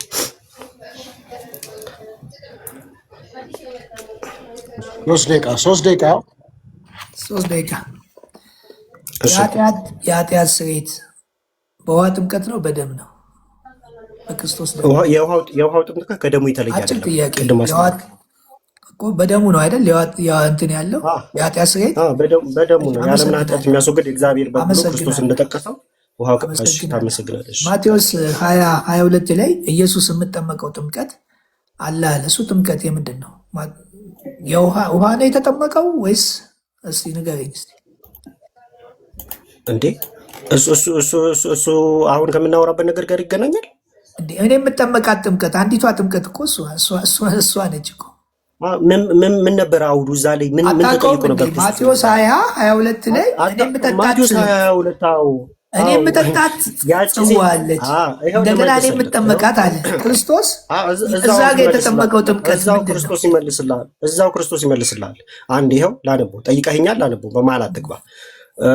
ከቁጥር 18 ጀምሮ ስናነበው ወደ ኢየሩሳሌም እንመጣለን፣ የሰው ልጅም ለካህናት አለቆች ለጻፎችም ይሰጣል፣ የሞት ፍርድም ይፈርዱበታል አለ። ምን ይፈርዱበታል? የሞት ፍርድም ይፈርዱበታል። ስለዚህ ጥምቀቱ የሞት ፍርድ ነው አይደል? አንድ ጠይቀኝ። በቃ እኮ አጭር ነው፣ ሰዓቴን እየወሰድክብኝ ነው። ጥምቀቱ እጨምርልሃለሁ። የሚጠመቀው ጥምቀት የሞት ነው። ትጨምራለህ። ደቂቃዎች ላይ ችግር አይደለም። ምን አይጨመርቱ? የሞት ጥምቀት ነው። ይጨመርልህ። እሺ በቃ ጥሩ፣ አልመለሰውም። እሺ ወደሚቀጥለው እንሂድ። በኋላ ላይ ያስረዳቸው። ያመነ የተጠመቀ ይድናል አይደለ? ያመነ የተጠመቀ ይድናል። አበዛ ፌዝ ሚውት አድርግ። ያመነ የተጠመቀ ይድናል አይደለ? ይሄ ትእዛዜ ከትንሣኤ በፊት ነው ከትንሣኤ በኋላ ነው ማለት? ያመነ የተጠመቀ ይድናል የሚለው ከትንሣኤ በፊት ነው ከትንሣኤ በኋላ?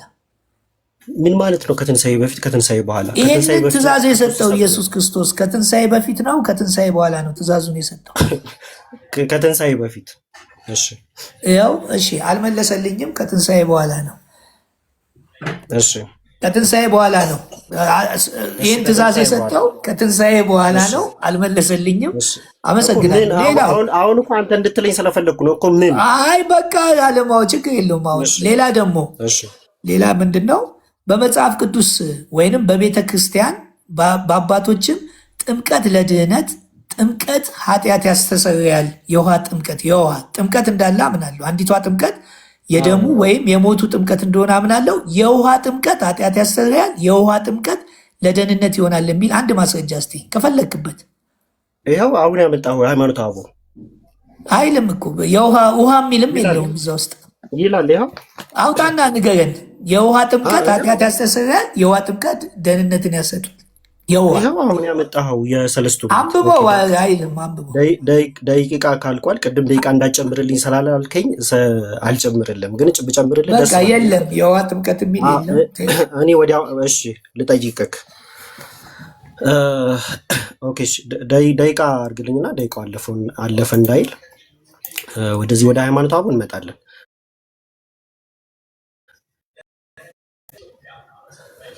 ኦኬ አይ ቲንክ ሶፊ የለም። እንደዚሁ ልቀጥል። ፈለገ ማይክ እንትን ሚውት ነክ።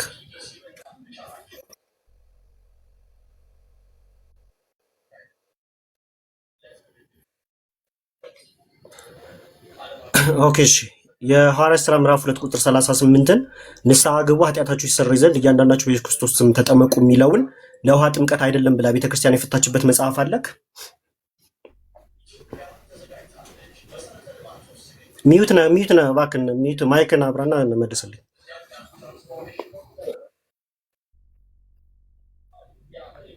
የቤተክርስቲያን እሱን የተረጎመችበት መጽሐፍ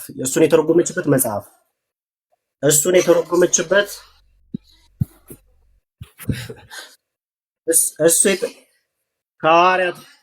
ከሐዋርያት ሌላ የሐዋርያትን መልእክት ሐዋርያት ካስቀመጡት ክርስቲያን እንደዚህ የቤተ ክርስቲያን ምንጭ ነው። እባክህን ስማኝ ስለፈጠረ ቆማ አዳምጠኝ እባክህን ስማኝ እያልኩት ያለውን ነገር ስማኝ። ሐዋርያት በሰበሰቧት በአንዲት ቤተክርስቲያን አሉ። ይኸው የቤተክርስቲያን አንዴ ስማኝ፣ እባክህን ስማኝ። አስለብበኝ እንጂ 38ን እኮ የቤተክርስቲያን እነዚህ እኮ ቤተክርስቲያን ናቸው፣ መስራቾች ናቸው። ምን ሆነ ነው እንድታነባው አይደለም የጠየኩህ። ከአረባ እኮ ላሳያ ምዕራፍ 238 አንተ ቤተክርስቲያን መጽሐፍ ቅዱስን እንደማትቀበል አታድርጋት። ታደርግ ጥያቄ እሱ አይደለም እኮ ጥያቄ ልመልስ። በቃ አንተ ቤተክርስቲያን ምን እንዳለች ላሳይ። መልሰህልኛል። በቃ እኔ እኮ ቅድም አልተጨቃጨኩም እኮ እኔማ መልስ ስለፈጠራሁት ቤተክርስቲያን ሐዋርያቶች ቤተክርስቲያን ናቸው። እባክህ ሚዩት አድርግ። ሐዋርያቶች ቤተክርስቲያን አይደለም እንዴ? አይደለም ሚዩት አድርግ። መልሰህልኛል። አሁን መልሰሃል። አልመለስኩም። ልመልስበት ተነጋገሩ። ቤተክርስቲያን አለች። ሐዋርያት በሰበሰቧት በአንዲት ቤተክርስቲያን አሉ። በአንዱ ቤተክርስቲያን መልስ ልሰጠው ስል አይቻልም ይለኛል። እኔ እንዲህ እያስረዳሁህ አይደለም ያለፈው። እኔ ምን አልኩኝ? ልመልስልህ አንዴ እንትን በለኝ፣ ጊዜ ስጠኝ። አትጨቃጨቀኝ። እኔ አንተ ስትጠይቀኝ እንደዚህ መልኩ አይደለም። ኧረ ልመልስልህ። አንተ ማለት ስለሌለ አትመልሰው። ጠይቁ። አትመልሳለህ እንዴ? ጥያቄ የምትመልሰው በሌላ መልኩ እየመለስክ ስለሆነ በምንም ይሁን እኔ ነኝ መላሹ አይደለ? መላሹ እኔ ነኝ። ጥያቄ ልጠይቅ፣ ከዛ በኋላ ትመልሳለህ እኮ። መላሹ እኔ ነኝ። ለምላሽ መልሴን አጠብቅም። እባክህን ሐዋርያት ሥራ ምዕራፍ 2 ቁጥር 38 ላይ በኢየሱስ ክርስቶስ ስም ተጠመቁ ኃጢአታችሁ ይሰረይ ዘንድ በኢየሱስ ክርስቶስ ተጠመቁ የሚለውን ቤተክርስቲያን ይህንን ስትፈታ ለንስሐ ነው እንጂ ለማጥመቅ በቃ እስቲ አንዳችሁ ለምን አትረቱ? አንዴ ሶፊ ቆይቶ እየደረሰክ ነው። አላውቅም እንግዲህ አንዳችሁ ተረቱ እስቲ። እኮ ይሄው እሱ ተረቷል። ይህንን የመጽሐፍ ቅዱስ ክፍል የተረጎመችበት መጽሐፍ ነው እየጠየኩህ ያለሁት። ይሄው መጽሐፉን እሺ፣ ከሃይማኖተ አበው ልንገርህ። ከሃይማኖተ አበው ይሄው ከሃይማኖተ አበው እንደምትለው ይሄ በውሃ ጥምቀት ኃጢአት ያሰሪያል አላሉም። አሁን ያልከውን ነገር የዚህ አንደምታ የሃይማኖተ አበው አንደምታ እንዳለ ታውቃለህ። እንዴት አይነት ፈትስቱ እነዚህን አትቀበልም እንዴ? መጽሐፍ ቅዱስን እምቢ አልከኝ። ሃይማኖተ አበው ሰጠው። ሃይማኖተ አበው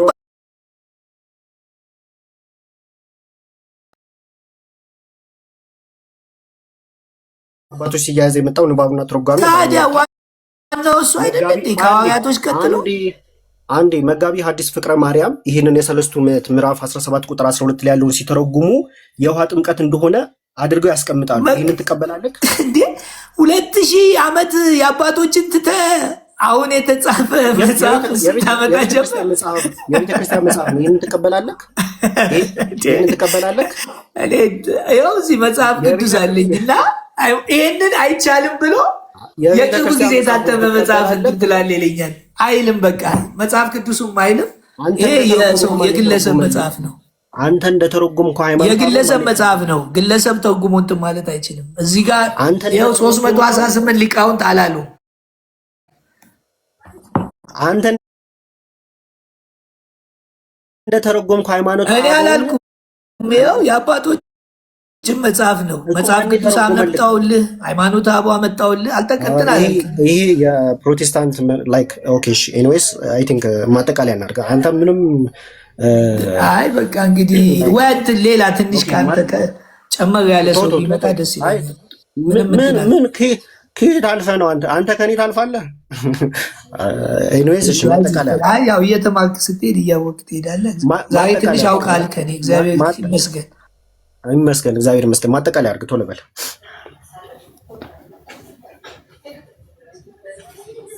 እሺ ደቂቃ እንትን በልልኝ። ማጠቃለያ ስንት ነው? ሶፊ ደቂቃ ስጠውና ማጠቃለያ አድርግ። ከዛ የቀድሙን ደግሞ አሳያለሁ። ስንት ደቂቃ? እንጃ 5 ደቂቃ አሪፍ ነው። 5 ደቂቃ። እሺ ሶፊ የለም ማን ያዝልን? ከንቲባው አስጀምረኝ። ላይክ በራሴ ነው የሚይዝላችሁ። ሞዴሬተር ያዘው፣ ችግር የለው። አምናለሁ። በቃ ጀምር። ስንት ደቂቃ ነው? ቆይ ሰጥቶኛል። ቆይ በቃ እሺ። ሐዋርያት ሥራ ምዕራፍ 3 ቁጥር 19 ላይ ምን ይላል? ቁጥር 19 እንግዲህ ከጌታ ፊት የመጽናናት ዘመን እንድትመጣላችሁ አስቀድሞ ለእናንተ የመረጠውን ኢየሱስ ክርስቶስ እንዲልክላችሁ ኃጢአታችሁ ይደመሰስ ዘንድ ንስሐ ግቡ፣ ተመለሱ። ሰው ኃጢአቱ የሚገባው ምን ሊል ነው? ኃጢአቱ ይደመሰስ ዘንድ ንስሐ ይገባል። እዚሁ ሐዋርያት ሥራ ምዕራፍ 2 ቁጥር 38 ላይ በደንብ አዳምጡ። እዛ ምን አለ? ኃጢአታችሁ ይደመሰስ ዘንድ ንስሐ ግቡ አለ። እዚህም ጴጥሮስ ምን አለ? ንስሐ ግቡ አለ። ልክ እንደዛኛው አያችሁ፣ መጽሐፍ ቅዱስ አይጣረስም። ንስሐ ግቡ፣ ኃጢአታችሁ ምን ይል ዘንድ? ይሰረይ ዘንድ። ከዛስ በኢየሱስ ክርስቶስ ተጠመቁ፣ የመንፈስ ቅዱስ ስጦታ ትቀበላላችሁ። አያችሁ፣ ያመነ የተጠመቀ ይድናል የሚለው እዚህ ጋር ነው። አንድ ሰው ሲያምን ንስሐ ሲገባ ኃጢአቱ ይሰረይለታል። ከዛ በቤተ ክርስቲያን የተዘጋጀውን የውሃ ጥምቀት ደግሞ ይጠመቃል። ጥምቀት ለምንድን ነው? ሞቱን በሚመስል ሞት ትንሣኤውን በሚመስል ትንሣኤ የመተባበር ከክርስቶስ ጋር ሞቻለሁ፣ ከክርስቶስ ጋር ተነስቻለሁ ብሎ መተባበር ነው። ይሄን ከየት እስቲ ማስረጃ ካላችሁኝ ቆላስያስ ምዕራፍ 3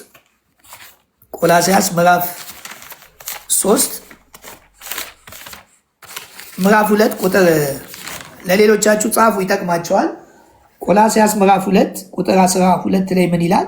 በጥምቀት ከእሱ ጋር ተቀበራችሁ። አያችሁ፣ ይሄ አንዲቷ ጥምቀት ይሄ ነች። ስለ ውሃ ጥምቀት አይደለም የሚያወራው። የክርስቶስን ጠም ከእሱ ጋር ምን ብላችኋል? በጥምቀት ከእሱ ጋር ተቀበራችሁ። በጥምቀት ደግሞ ከእሱ ጋር ምን አላችሁ? ተነሳችሁ።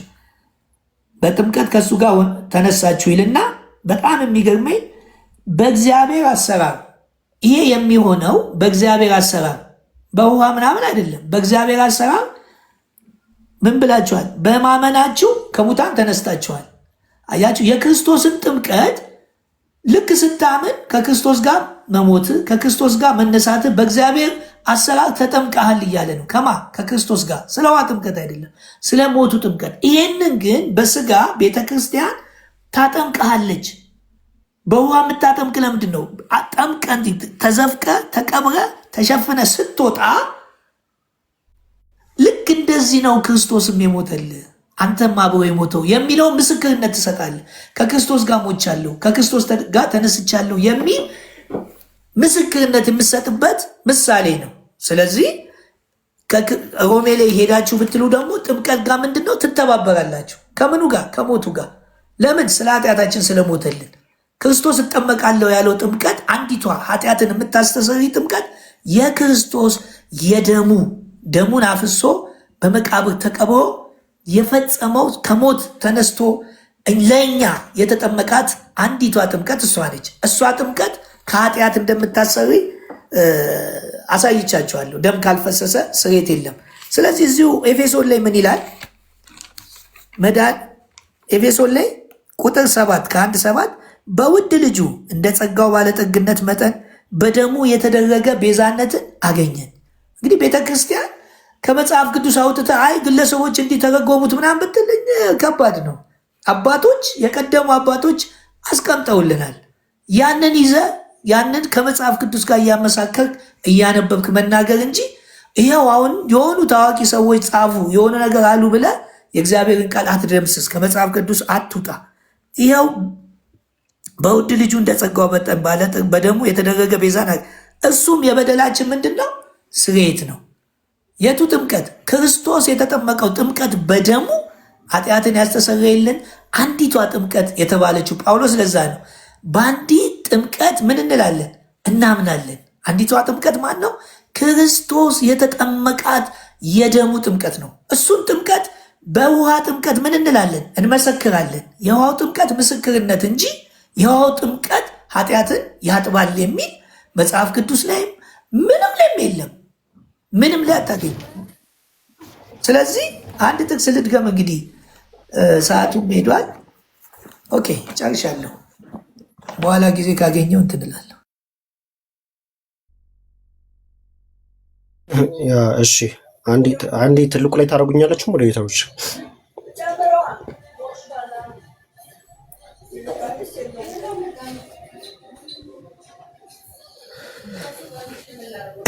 እሺ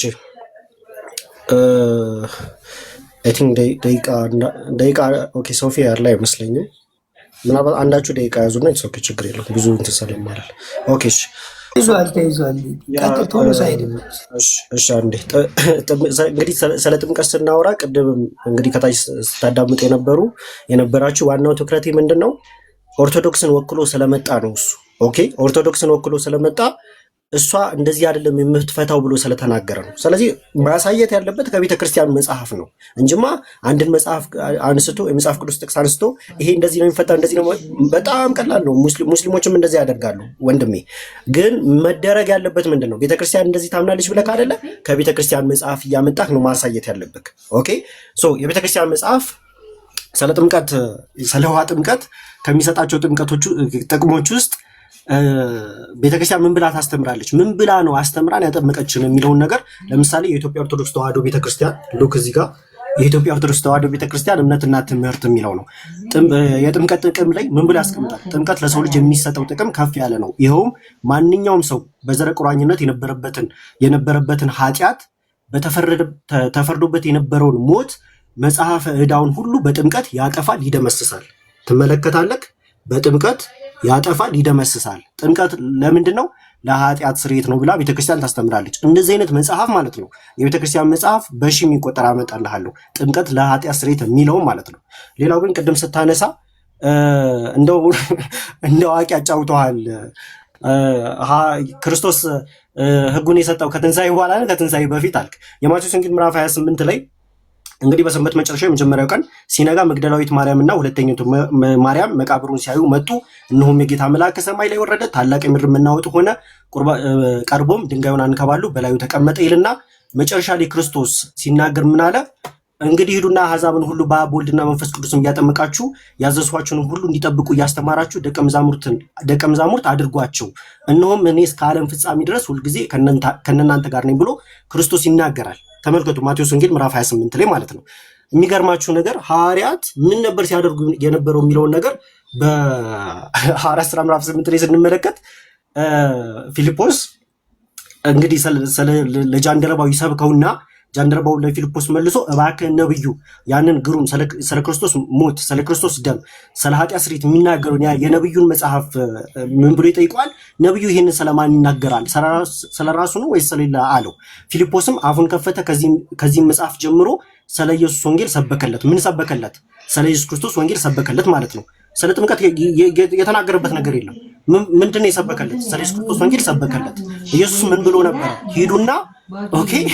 ሂዱና አሁን ያነበብነው ማቴዎስ ወንጌል ምዕራፍ 28 ማለት ነው። ኦኬ መልክዬ እዚህ ጋር በደንብ አስተውል። ቁጥር 36 ላይ በመንገድም ሲሄዱ ወደ ውሃ ደረሱ ይላል። ጃንደረባው ምን ብሎ መለሰ? እነሆ ውሃ እንዳልጠመቅ የሚከለክለኝ ምንድን ነው አለው። ኦኬ ምንድን ነው አለው? እዚህኛው ክፍል ላይ ስለ ውሃ ጥምቀት እንዲህ ነው ብሎ አልነገረውም። ውሃ ግን ክርስቶስ እንደተናገረው ከውሃና ከመንፈስ ካልተወለዳችሁ በስተቀር መንግስተ ሰማያት አትገቡም ብሎ በተደጋጋሚ ነግሯል። ሐዋርያትን የሚስልካቸው ይህንን ነግሮ ነው የላካቸው። ስለዚህ ቅዱስ ሉቃስ አላስቀምጠልንም፣ ግን መጨረሻ ላይ ጃንደረባው ምን ብሎ ነው የመለሰው? እነሆ እንዳልጠመቅ የሚከለክለኝ ምንድን ነው አለው። ተመለከትክ እንዴት ውብ እንደሆነ? አለቀ፣ በቃ አለቀ። ይሄ ጥምቀት ለምንድን ነው ስንል ድህነታችን የምናገኝበት መንግስተ ሰማያት የምንወርስበት ኦኬ ስለ ኃጢአት ጥምቀት እንደሆነ ይሄው ቤተክርስቲያን ያስቀምጣለች። እንደዚህ መጽሐፍ 1000 አመጣልሃለሁ። ሌላው የገረመኝ ነገር ግን መጽሐፍ ቅዱስን ልክ እንደ ፕሮቴስታንቱ በራስህ ትፈታና ደግሞ ከፕሮቴስታንት ጋር ደግሞ ቁጭ ብለህ ትሞግታለህ ማለት ነው። ኦኬ ቤተክርስቲያናችን እንደዛ አታደርግም። ይሄው ሃይማኖተ አበው ኦኬ ይሄው ሃይማኖተ አበው አንድ ያመጣውን ክፍል ምን ብላ ትፈተዋለች? ሐዋርያት በሰበኳት ከሁሉ በላይ በምትሆን አንዲት ቤተክርስቲያን ጥምቀት ማነው? በአንዲት ቤተክርስቲያን እናምናለን። ኃጢአት በሚሰረይባት ጥምቀት አንዲት እንደሆነችና ምንድነው እናምናለን ይላል። ተመልከት፣ ኃጢአት በሚሰረይባት ጥምቀት እናምናለን አለ። ይሄ ጥምቀት ብለክ የራስህን ማብራሪያ ሰጠክ። እስቲ ቤተክርስቲያን ይህንን የፈታችበትን መጽሐፍ አምጣ ብዬ ጠየቁክ። ወፍ የለም፣ በራስህ ነው የምትፈታው። ይሄ ጥምቀት እንዲህ ነው ብለክ የምትፈታው የውሃ ጥምቀት አይደለም ብለህ የምትፈታው በራስህ ነው። ግን ይሄው እኔ ደግሞ የቤተክርስቲያን መጽሐፍ አመጣልሃለሁ። ይሄንን የሃይማኖተ አበው አንድምታ ሃይማኖተ አበውም የራሷ መጽሐፍ የቤተክርስቲያን መጽሐፍ ስለሆነ ማለት ነው። የሃይማኖተ አበውን ቤተክርስቲያን ስትፈታ ምን ብላ ፈታችሁ? ይኸው ቁጥር 12 ላይ የሰለስቱ ምዕት አንድምታ ምዕራፍ 17 ቁጥር 12 ላይ እንግዲህ ያብራሩና ጊዜ ስለሌለኝ 15 ሰከንድ ብቻ ስለሆነ እንትን እንዳለባችሁ ማለት ነው። ቁጥር 12ን አንብቡት። ምን ብላ ፈታችሁ? ይኸው ጥምቀትም አንዲት እንደሆነች አንድ ጊዜ እንደሆነች እናምናለን።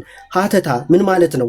በ40 ቀን በ80 ቀን በ40 ዘመን በ80 ዘመን ቢጠመቁ በሊቀ ጳጳስ በኤጲስቆጶስ በእጅ ቢጠመቁ በታላቅ ባህር በጠርሙስ ውሃ ቢጠመቁ አንድ ነውና አህቲ ጥምቀት አለ። ተመለከትክ? በ40 በ80 ብንጠመቅ በኤጲስቆጶስ ብንጠመቅ ይሄ የውሃ ጥምቀት ይሄ ጥምቀት አህቲ ጥምቀት የሚለውን ቤተክርስቲያን በእንደዚህ መልኩ ታስቀምጣለች። አንተ መጽሐፉን ከየት አምጥተህ ነው የፈታኸው? ኧረ ሰዓት አልቋል እንዴ? ሰዓት አለቀ። ዝም አትልም? እሺ ለህዝቡ እንስጥ፣ እታች ላለው ህዝብ እንስጥ። እታች ጥያቄ ጠይቅ።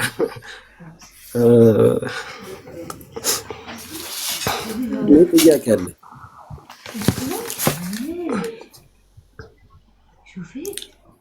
ጥያቄ ይቻላል። ጥያቄ ያለው ሰው መጠየቅ ይችላል። መወያየት በፍቅር ይሁን ግን ማለት በቃ በፍቅር ያለ ስድድብ ምናምን ሀሳብ ላይ ብቻ ትምህርት ላይ ብቻ የተመለከተ ጥያቄዎች መጠየቅ ይቻላል። እሺ እና ጥያቄ ያለው ሰው መጠየቅ ይችላል። ዳኒ ጥያቄ ካለ፣ ፕሮፊት ካለሽ፣ ፔትራ ካለ፣ ሬንጀር ሳራ፣ ከዛ ዲያቆን አዲስ መጨረሻ ላይ መጥቷል። ጥያቄ ያለው ሰው መጠየቅ ይችላል ለሁለቱም። እሺ እንጠይቅ። አመሰግናለሁ። ያው እኔ ታዛቢ ነኝ፣ ስለዚህ ምንም ውስጥ የለውም። እሺ ፔትራ ጥያቄ አለ ይብላል፣ መቀጠል ይችላል። እሺ እንግዲህ ጥምቀት አንዲት ናት አይደል? እዮብ እስኪ አንዴ። ጥምቀት አንዲት ናት። ጥያቄን ሰብሰብ አድርገህ ጠይቅ። እሺ ፌዝ ዲያቆን ፌዝም ገብቷል፣ እሱም ለፈለገ ስለሚጠይቅ ጥያቄን ሰብሰብ አድርገህ አንድ ጥያቄ ጠይቅ። ቶሎ በል። ጥምቀት አንዲት ናት፣ ኃጢአት ታሰሪያለች አይደል? ባኬንድ ፎርዝ ይሁን ችግር የለውም። ኖ ባኬንድ ፎርዝ ከአንተ ጋርማ ይኸው ከፈለገ ጋር ነው ዲቤት ያደረኩት እንጂ ከአንተ ጋር መልሼ ዲቤት ላደርግ ነው። እሺ ጥያቄን ሰብስበህ ማን ነው? ሁላችሁም እዚሁ ጥያቄ አድርጉ። እሱ እንትን ለእኔ ችግር የለውም፣ እኔ ጋር እንደፈለጋችሁ። ለእሱ ግን ጥያቄ አድርጉለት። እሺ አንዲት እንግዲህ ኃጢአት በሚሰረይባት በአንዲት ጥምቀት እናምናለን ነው የሚሉ ህፃናት ኃጢአት የለባቸውም። አንደኛ ነገር በኢትዮጵያ ኦርቶዶክስ ተዋሕዶ ቤተክርስቲያን አስተምሮ መሰረት፣ ሁለተኛ ደግሞ ጥምቀት ያለ ሜሮን ማህተሙ ትክክል አይደለም ብላችሁ ታስተምራላችሁ። አሁንም ህፃናት ነው ሜሮ የምትቀቡ። ከዛ ደግሞ ቁርባን አለ። ከቁርባን ጥያቄ ጠይቅ። እየጠየቁ ነው። ታዲያ ጠቅላላ አልኩኝ እኮ አሁን ይኸውልህ ጥምቀትን ማጥያት ካሰረ ሜሮንም ፔትራ አንዳንድ ጥያቄ ጠይቀው። አንዳንድ ጥያቄ ጠይቀው። ሶስት ጥያቄ በቃ ስለ ጥምቀት ነው የምናወራው። ፔትራ ይሰማል?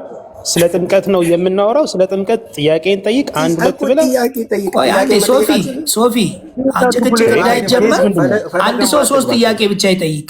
አንድ ሰው ሶስት ጥያቄ እና አንዳንድ አድርገው። ርዕሱ ስለ ጥምቀት ነው። ፔትራ አንድ ጊዜ እኛ ነን የምንወያየው። አንተም ገብተህ እሱንም እያስቆምነው ነው። ጊዜውን ለእኛ ስጡ። የተሰጠው ለፓስተር ነበር እየጠየቀ የነበረው አይደለ? አንድ ጊዜ እንትን እናድርግ። ፔትራ አንድ ጥያቄ ጠይቀውና ከመለሰልህ ከዛ እንዲህ እያደረግ ጠቅለል እንትን አትብለው። ከዛ ፌዝ እንትን እኔ አሁን እኮ ኃጢአት ስለሚያሰሪ ስላለ ጥምቀትም ኃጢአት ያሰሪያል ይላል። በቃ ጥምቀት ላይ ግባና አሁን በተወያየ ነው ጠይቀው። ግን የትኛው ነው ኃጢአት የሚያሰሪ? ይኸውልህ እሺ አንድ ህፃን ልጅ ኃጢአት ሰራ አይደል እንዴ? ከዛ ኃጢአት አይሚን ይቅርታ ኃጢአት የለበትም ብሎ ያስባሉ። ያብራራ ከሆነ እኔ መልሼ እጠይቅሃለሁ። ጥያቄ መጠይቅ አችልም ፔትራ ማለት ጥያቄ መጠይቅ አችልም። አታብራራው። ጥያቄ ጠይቅ። አታብራራ። እንዲህ ነው ብለህ አታብራራ። ቤተክርስቲያን ያለችውን ነገር ነው እየተናገርክ ያለኸው። ብጠይቅህ መልሼ ምንም የምታውቀው ነገር የለም። ግን ጥያቄ ጠይቅ እስኪ። ፔትራ ኢትስ ሲምፕል እኮ ይኸውልህ፣ ስለ ጥምቀት ነው የተወያዩት። ስለ ጥምቀት ጥያቄ ጠይቅ፣ አለቀ። ለምን እንትን ትላለህ እኮ? ፔትራ እኮ እኔ እኮ ይኸውላችሁ ፔትራ እኮ እውነቱን እኮ ነው። ግን አንዳንድ አድርገው ነው ጥምቀት ከተነሳ ሁሉም ይነሳል። የሚወጣ ከሆነ ይኸውልህ መልክ እኔም ስጠይቅህ ከጥምቀት ውጭ ነው የምጠይቅህ ከማስረጃ ጋር። ለምን ይኸው ጥምቀት አይደለ እንዴ? ምን እኔ ስለምን ስጠይቀኝ እኔ እፈራለሁ እንዴ? እኔ ታስፈራራለህ እንዴ? እኔ ስለምን ጠይቀኝ ነው የሚመልስለት። ምንም ቢጠየቅ ግድ የለውም፣ ደስ ይላል። እሱ ችግር ባካሽ ወገን ታምሩት እኛ ጣልቃ እንግባባቸው። በቃ ይኸው በቃ ፔትራ ጠይቅ። ባይዘው ያለ ማስረጃ የሚመልሰው ምንም ቀን ሙሉ ብትጠይቁት ምንም ችግር የለበትም። ምክንያቱም ማስረጃ ያላስወራላችሁ ፔትራ እኮ ቀጥታ ጥያቄ ጠይቀው ሰማሃል። ቀጥታ ጥያቄ ጠይቀው። እሺ በቃ እሺ፣ አንድ ጥያቄ ላድርግልህ። እሺ ጥምቀት ኃጢአት ያሰራያል፣ ህፃናት ኃጢአት አለባቸው? በቃ ይመልስልኝ። በቃ ይሄ ነው ጥያቄ። እሺ እንግዲህ ቤተክርስቲያን እንግዲህ መጽሐፍ ቅዱስ እንደሚናገረው ታምናለች። ምን ብላ ታምናለች? ኦኬ በአዳም በኩል ሞት እንደመጣ ዕዳ እንዳለብን ይህንን ታምናለች። ኦኬ በአዳም በኩል ሞት እንደመጣ ኮራፕሽን፣ ሞርታሊቲ እንደመጣ ይህንን ታምናለች። ሶ ከዚህ ውድቀት ከዚህ ውድቀት እንትን ለማለት እንጠመቃለን። ምንም ማለት የተለየ ነገር ነው እየተናገርክ ያለው ፔትራ። ሁለተኛ ጥያቄ እንቀጥል። ደግሞ አስተምሯላችሁ አይደል? ውሃው ወደ ደምና ውሃ ላይ ካህኑ ሲጸልይበት ምንድን ካህኑ ሲጸልይበት ውሃው ወደ ደም የማይገቡ ይቀየራል አይደል? እኮ ምን ይሁን? እሺ ምንድነው ጥያቄ? እንዴ ወደ ደም ይቀየራል አይቀየርም? ወደ ደምና ውሃ ወደ ማይገቡ ከጎኑ ወደ ፈሰሰው ይቀየራል አይቀየርም? እኮ ምንድነው? ቅድም እኮ መለስኩኝ እኮ ላይ እኮ ይቀየራል ወይ አይቀየርም በለኝ። ይቀየራል አይደል? ወደ ማይገቡ ወደ ደምና ውሃ ይቀየራል አይደል? ካህኑ ሲጸልይ ይቀየራል እያልክ ምን እያልክ ነው? ይቀየራል እያልክ ይቀየራል ስትል ምን እያልክ ነው? የኢትዮጵያ ኦርቶዶክስ ተዋሕዶ ቤተክርስቲያን እምነትና ስርዓት አምልኮ በሚለው መጽሐፏ እንደገናም ደግሞ አንዳንድ የእናንተ መምህራንም እንደሚያስተምሩ ካህኑ ውሃውን ሲጸልይበት ወደ ምን ይሆናል ማለት ነው? ወደ ማየገቡ ይቀየራል። ያ ማየ ማለት ደግሞ ከየት የወጣው ነው? ከጎኑ የፈሰሰው ነው ይላል አይደል? አዎ እኮ ለምንድን ነው የሚቀየረው? ለምንድን ነው የሚቀየረው?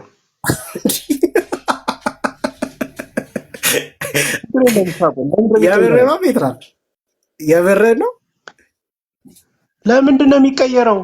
የምር ነው እየጠየቀ ያለው። እሺ ሶስተኛው ጥያቄ ቶሎ በል። አላውቅም ለምን እንደሚቀየር አላውቅም። ሶስተኛው ጥያቄ ቀጥል። ሶስተኛ ጥያቄ ለምንድን ነው የሚቀየረው? ሶስተኛ ጥያቄ ቀጥል። አላውቅም ያው አላውቅም ካለ አላውቅም ነው ፕሮፊት። አላውቅም መልስ ነው በቃ መልስ ነው። ያው አላውቅም ምክንያቱም ያው ለሚያሾፍ ሰው መልሶ ማሾፍ ነው። ቀጥል። ሶስተኛ ጥያቄ ቶሎ በል። እሺ እንግዲህ ጥምቀት ኃጢአት ያሰራያል። ጥምቀት ኃጢአት ካሰራየ የኢትዮጵያ ኦርቶዶክስ ተዋሕዶ ቤተክርስቲያን የሆነ አንድ አማኝ ካደገ በኋላ ኃጢአት ሲሰራ በምንድን ነው እንደገና ኃጢአት የሚሰራበት? በቅዱስ ቁርባን። ስንት ኃጢአት? የትኛው ኃጢአት? ስለታወራኝ አይደል? አንድ ሰው ካደገ በኋላ ስለ የትኛው ኃጢአት ነው የምትለኝ ከሆነ ሰው እኮ ኃጢአት አንደኛ ነገር የኢትዮጵያ ኦርቶዶክስ አዳም አይደለም የውርስ ኃጢአት አታምኑም አይደል? ቅድም ዝም ብዬ ነው ያለው። ያው መቼም የውርስ ኃጢአት ታምናለህ? እናምናለን። ምን እያልክ ነው የሚለው ነገር ነው እንጂ ወሳኝነቱ ማስረጃ። እሺ ማስረጃ ይኸው ትልቁ ላይ አድርገኛ እንዴ። ይሄ መጨረሻ ጥያቄ ነው። እሺ ይሄንን መልስልሃለሁ።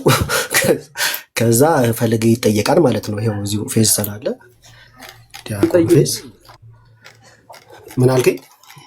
እኛን ጠይቅም ነው። አያው ሶስት ጥያቄ እኮ ጠየቀ። ካንተ ዲና አዲስ ህይወት ደግሞ ሌላ ጊዜ ሳገኘህ ከአንተ ጋር መወያየት። ለምንድን ነው ሌላ ጊዜ? ከፔትራ ይልቅ እሱ ነው የሚጠይቀን። ሌላ ጊዜ እኔ ፈቅድለታለሁ። አንተ ጠይቅ፣ እኔን ጠይቅ። እሺ እንደውም አዲስ ነው የሚጠይቀኝ። ታዛለህ እንደ አንተ ሌላ ጊዜ ምናምን ብለህ አንተ በምትፈልገው ነው ቤዛ እንደ እኔ እንደዚህ አይነት ነገር ይጠይቀው፣ ገና ይጠይቀዋል። አይደለም አዲስ ጥምቀት አይቻልም፣ ይጠይቀዋል። በቃ አንተ ብቻ ነህ የምታዘው። አንተ ፈለገ ምን አገባህ ስለኔ? አንተስ ምን አገባህና ነው አይቻልም ና የምትለው? ቅድም ሶስት ጥያቄ አልክ አይደለ? እሱ ከሌላ ሃይማኖት ነው፣ ከራስህ ሃይማኖት ይጠይቃል። አንዴ አትረብሽ፣ አንዴ አትረብሽ። ቅድም ሶስት ጥያቄ አቁመህ መሄድ ትችላለህ። ከፈራህ መሄድ በት አንተ ሂድ። ከፈራህ መሄድ በት ነው። አዲሱ አሁን ትጠይቃለህ። እሺ ያዛል እንዴ ሌላ ቀን ብሎ ሶስት ጥያቄ አልክ አይደለ? ፔትራ ሶስት ጥያቄ አዲስ ይጠይቀሃል። መጀመሪያ አዲስ የሚጠይቀው ከኔ በኋላ ነው። አንድ ኦርቶዶክስ እሱም ኦርቶዶክስ ነው አይደለም። አንተን ይቀድማል። ጥምቀት ኦርቶዶክስ ነው። በቃ አሁን ፍርሃታቸው ለምንድን ነው የፈራቸው? አንተ አዲስ ምንድን ነው የሚፈሩት? አንተ አትዘዛ። አንተ ስታዝ እኔ ማዛለሁ። እኔና ፔትራ ፓርላማው ተበጠበጠ እኮ ዳት አይ ከፈራ ፈርቻለሁ ይበል። ይኸውልሽ ፕሮፌት እሱ ያዝና ሌላ ሰው ያዝና እሱ በፈለገ ይሆናል እንዴ ፕሮፌት? አይ አይሆንም። ዳድ ነው የሚወስነው። አላዘዝኩኝም። 371 ሺህ ካሬ ሜትር የተደረገ ቤት ላይ ነው ሌላ ሰው ያዝ። 3 ጥያቄ ብለሃል ፔትራ 3 ጥያቄ አንዴ ፕሮፌት መልስ። አንዴ ፕሮፌት አንዴ እኮ 3 ጥያቄ ፈለገ ሲለኝ እሺ ብዬ ፔትራ 3 ጥያቄ ጠይቆኛል። ይሄ 3ኛው ጥያቄ ነው። ዲና አዲስ ደግሞ ካንተ ጋር ውይይትም ስለምፈልግ እንወያያለን። ጥያቄ 3 ጥያቄ ይኸው ጨርሻለሁ እያልኩኝ ነው እንጂ ያዘዝኩኝ አይደለም። አሁን ወደ መልሱ ልሄድ። ፔትራ አለ አንዴ ፔትራ ማይክን አንሚት አድርግ።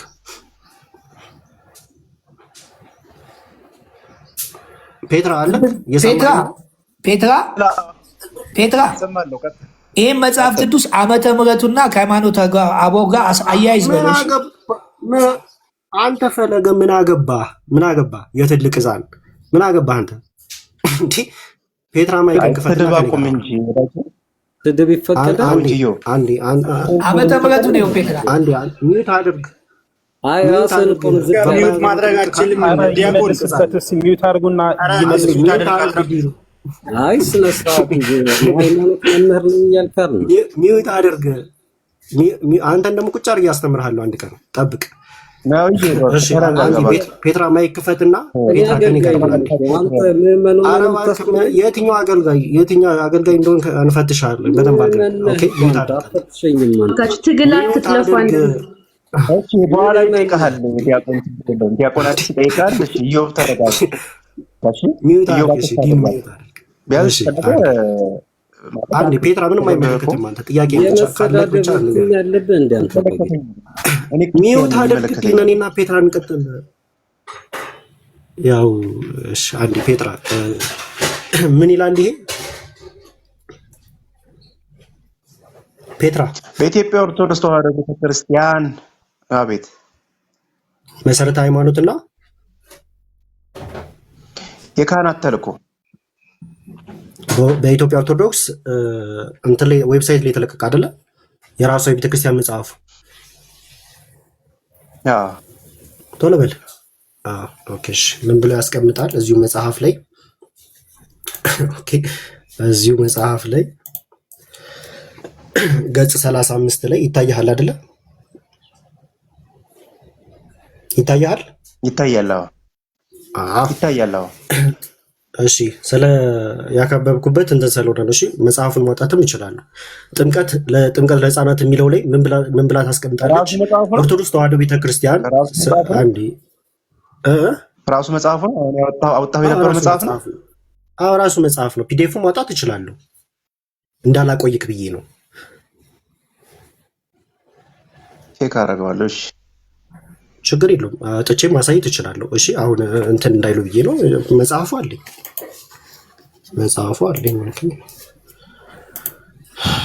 ኦኬ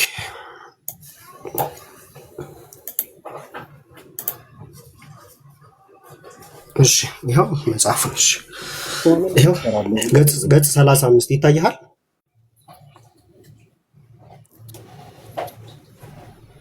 ይታያል ፔትራ ማስረጃውን በደንብ እየሰጠው ስለሆነ ማለት ነው። ጥምቀት አንዲት ናት ይላል። ሚስጥረ ጥምቀት አንድ ጊዜ ብቻ ነው አይደገምም። ስጋ ልደት አንድ ጊዜ ብቻ እንደሆነ መንፈሳዊ ልደትም በአንድ ጊዜ ብቻ ነው ብሎ ያስቀምጥና ጥምቀት ለሕፃናት ብሎ ምን ብሎ ያስቀምጣል መሰለክ ፔትራዬ? ኦርቶዶክስ ተዋሕዶ ቤተክርስቲያን ከክርስቲያን ቤተሰብ የተወለዱ ወንዶችን በ40 ቀናቸው ሴቶችን በ80 ቀናቸው እንዲጠመቁ ትፈቅዳለች ይላል። የቀኑ ጉዳይ በብሉይ ኪዳን የተወረሰ ነው ይላል። የብሉይ ኪዳኑን ነገር ያስቀምጣል። እንደዚሁ በመጽሐፍ ኩፋሌን ያስቀምጣል። ኦሪት ዘሌዋውያን ላይ ያለውን ነገር ያስቀምጣል። 40 እና 80 መሆኑን ማለት ነው። ይህንን ካስቀመጠ በኋላ ለሕፃናት ጥምቀት ያስፈለገበት ምክንያት የጥንት አብሶ ማውዜን ነክቻ ተንሸራታ ነው። እሺ ይታያል። የሕፃናት ጥምቀት ያስፈለገበት ምክንያት የጥንት አብሶ ውርስ ስላለባቸው ከዚያ ለመንጻት እንዲችሉ ነው። ጥንተ አብሶ ምን ብላ እየገለጸች ያለችው? ያንን ውድቀት ያንን ኃጢአት ምን ብላ ጠቀሰችው?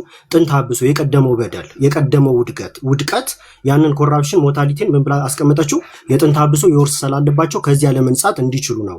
ጌታችን ወደዚህ ዓለም የመጣው ሁሉንም ማለት ደቂቃን ሕፃናትን፣ አዛውንትን፣ አረጋውያንን፣ ወንዶችን፣ ሴቶችን ለማዳን ነው። ስለዚህ ቅዱስ ያሬድ እንዲህ ይላል ተወልዶ ማለትም ጌታ ተወልዶ ወንዶችና ሴቶችን ሕፃናትን ይዋጅ ዘንድ ተወለደ ብሎ ያስቀምጣል ቅዱስ ያሬድ ማለት ነው። ይህንን ብላት ቤተክርስቲያን ታስቀምጣለች። ይኸው ፔትራ የአዳም ድቀተ ባህሪ ማለት ነው። ቅድም ምን አልከኝ? ቤተክርስቲያን ሕፃናትን ለምታጠምቀው ለዚህ ውድቀት ነው ወይ ለዚህ ኃጢአት ነው ያልከኝ? ማስረጃ የለህም አልከኝ። ይኸው ማስረጃ መጣሁልህ። አሁን እኮ ይኸውልህ ኃጢአት በሚሰረይባት በአንድ ጥምቀት ነው የምትል እኮ እሱ የምትጠቅሱ ከአዲስ ኪዳን ነው አይደል እንዴ? አቤት ቆይ አዳምጠኛ እንዴ ችግር የለም። ኃጢአት ያሰረያል ነው የምትለው። ስለዚህ ኃጢአት ያሰረያል የምትሉት የትኛውን ነው ማለት ነው? የምታጠምቁ እኮ የኢትዮጵያ ኦርቶዶክስ ተዋሕዶ ቤተክርስቲያን አለ።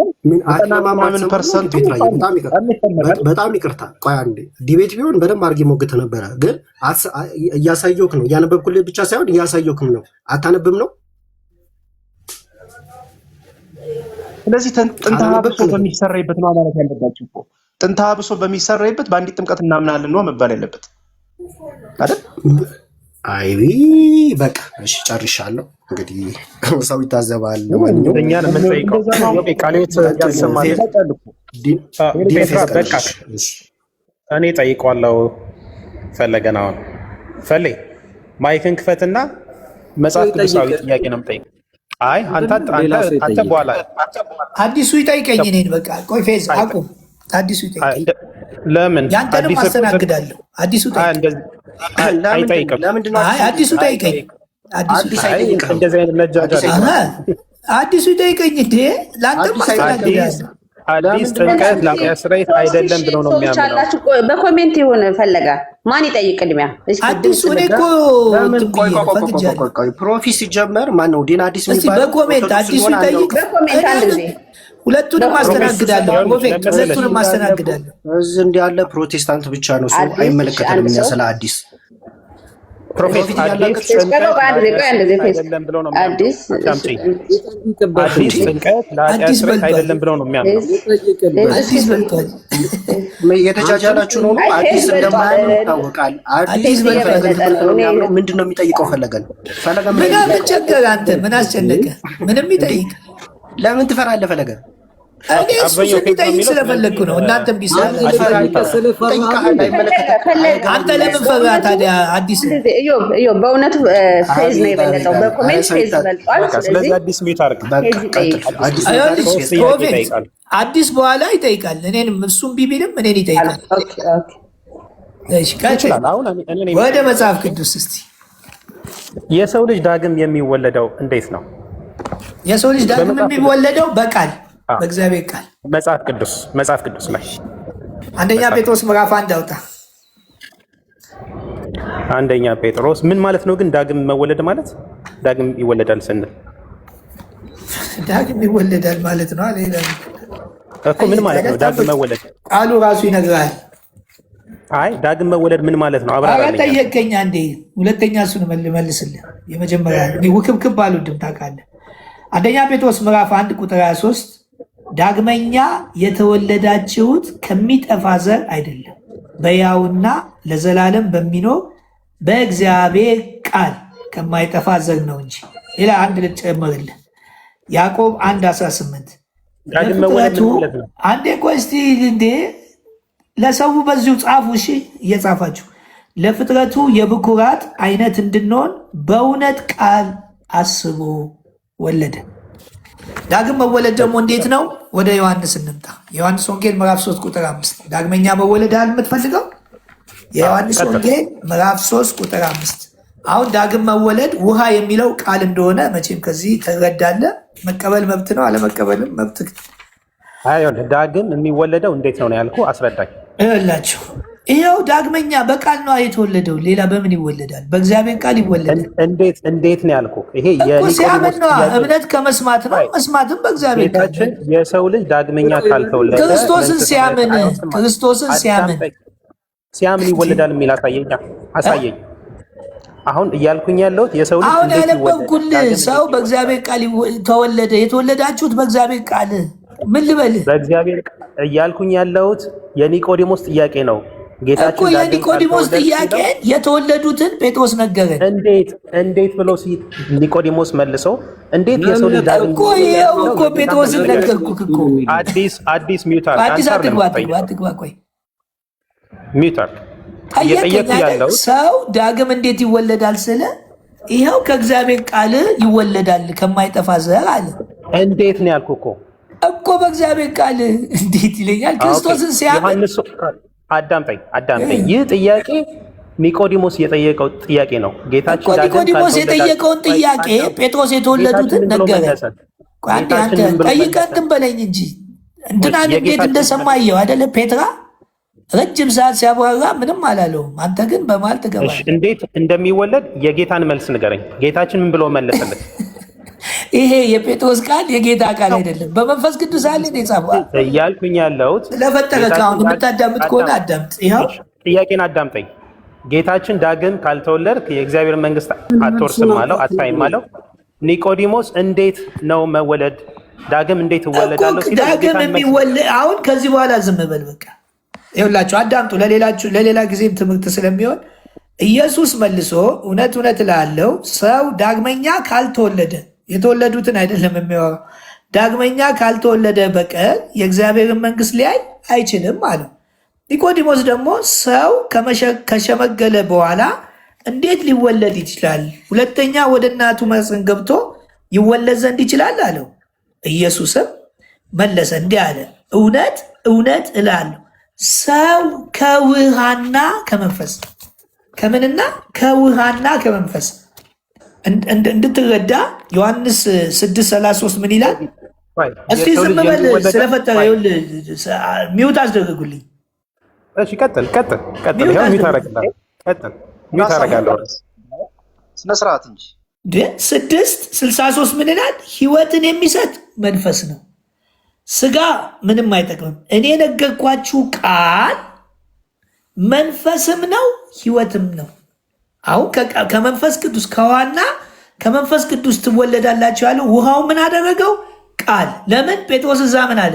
የተወለዱትን ምን አላቸው? የተወለዳችሁት ስለፈጠረ ሰውዬ በእናታቸው ውሃው ቃል ነው። አንተ ሰውዬ እንዴ እንትናዝ እንጂ ትዕግስት ይኖርህ እኮ ዳግም እንድትወለድ እኮ ነው። በዛው ለአንተ እኮ ነው ዳግም እንድትወለድ ውሃ ብሎ ቃል የፈታው ማን ነው? ዳግም ማን ነው የፈታው? መንፈስ ቅዱስ ፈታው። አሁን ዳግም እንድትወለድ ስለፈለግኩ ነው፣ እንዲገባ ነው። አሁን ዛሬ ዳግም ተወልደ አንተም ኢዮብም ዳግም ተወልዳችሁ ጥሩ ኦርቶዶክስ ከውሃና ከመንፈስ ሲል ውሃ የሚለውን ቃል ብሎ የፈታ ጴጥሮስ ነገረክ እኮ ዳግም የተወለዳችሁት ከእግዚአብሔር ቃል ካለ ፈታው እኮ ጴጥሮስ አይደለም። ውሃ ቃል አለ እሱ ውሃው ቃል ነው ብሏል። እሺ እኔ ልናገር ወይ እንዴ? እሺ በማስረጃ ነው እንደፈለክ በቃ ያው አውራ የኢትዮጵያ ኦርቶዶክስ ተዋሕዶ ቤተክርስቲያን ይላል።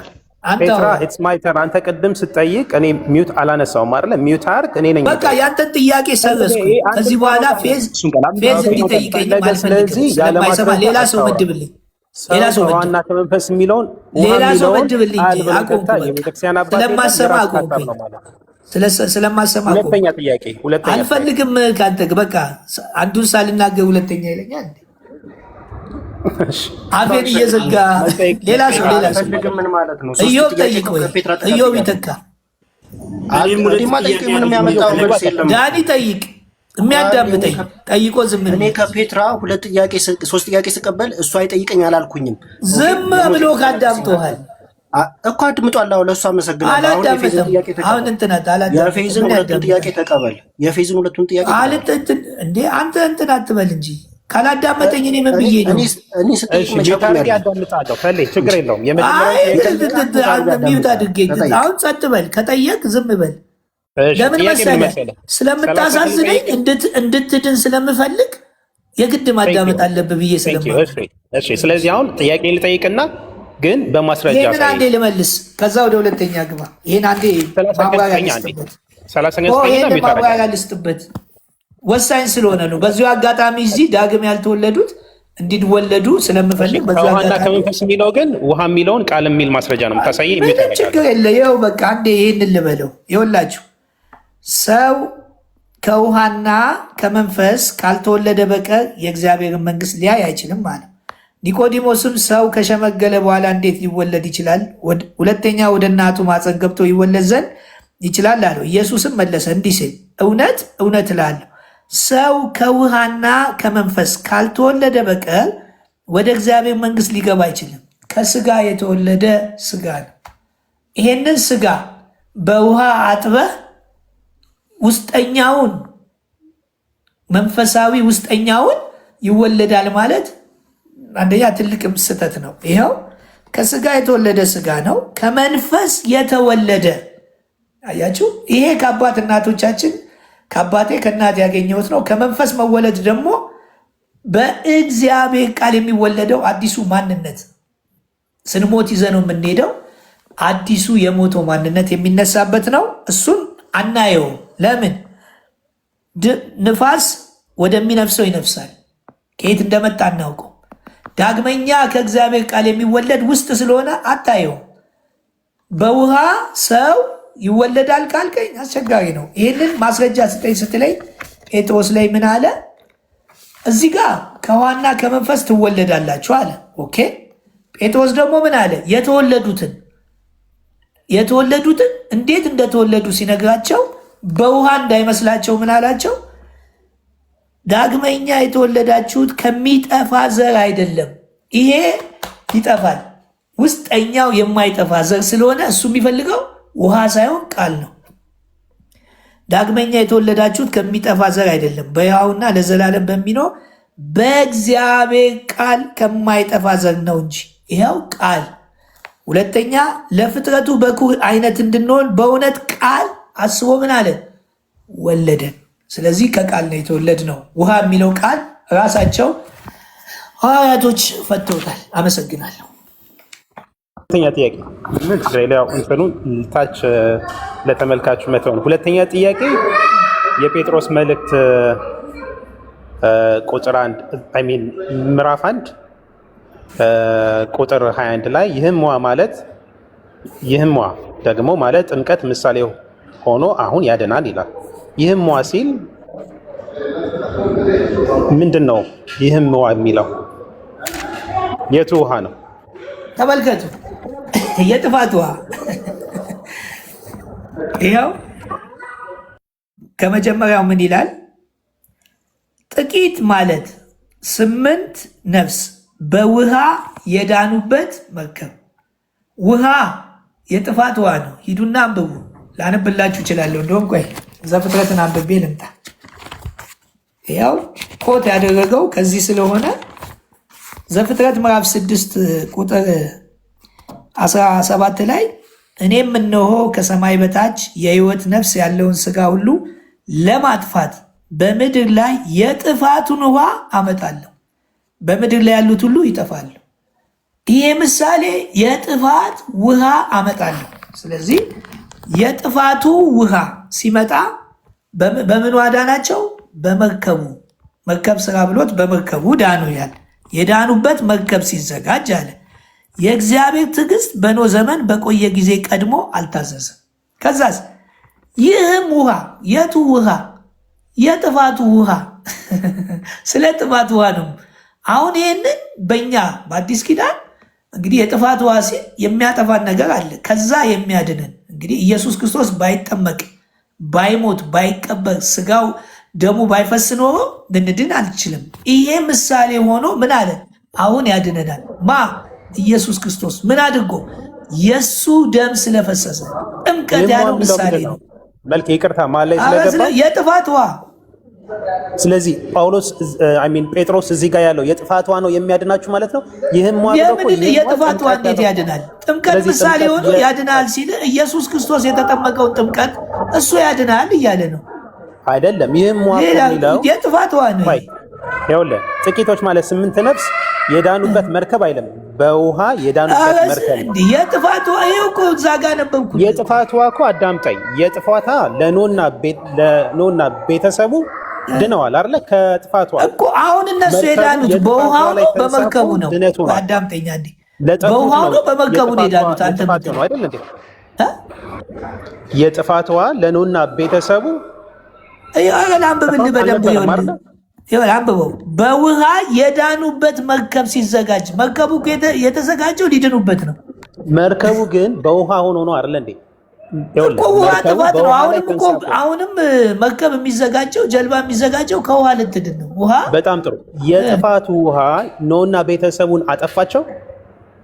መርከቡ ነው እኮ ያላጠፋቸው፣ ውሃው እኮ አይደለም። መርከብ ስላለ ዳኑ። መርከቡን ያዳናቸው እኮ። ግን ጴጥሮስ ሲጽፈው በውሃ የዳኑበት መርከብ ለምን አለ እኮ?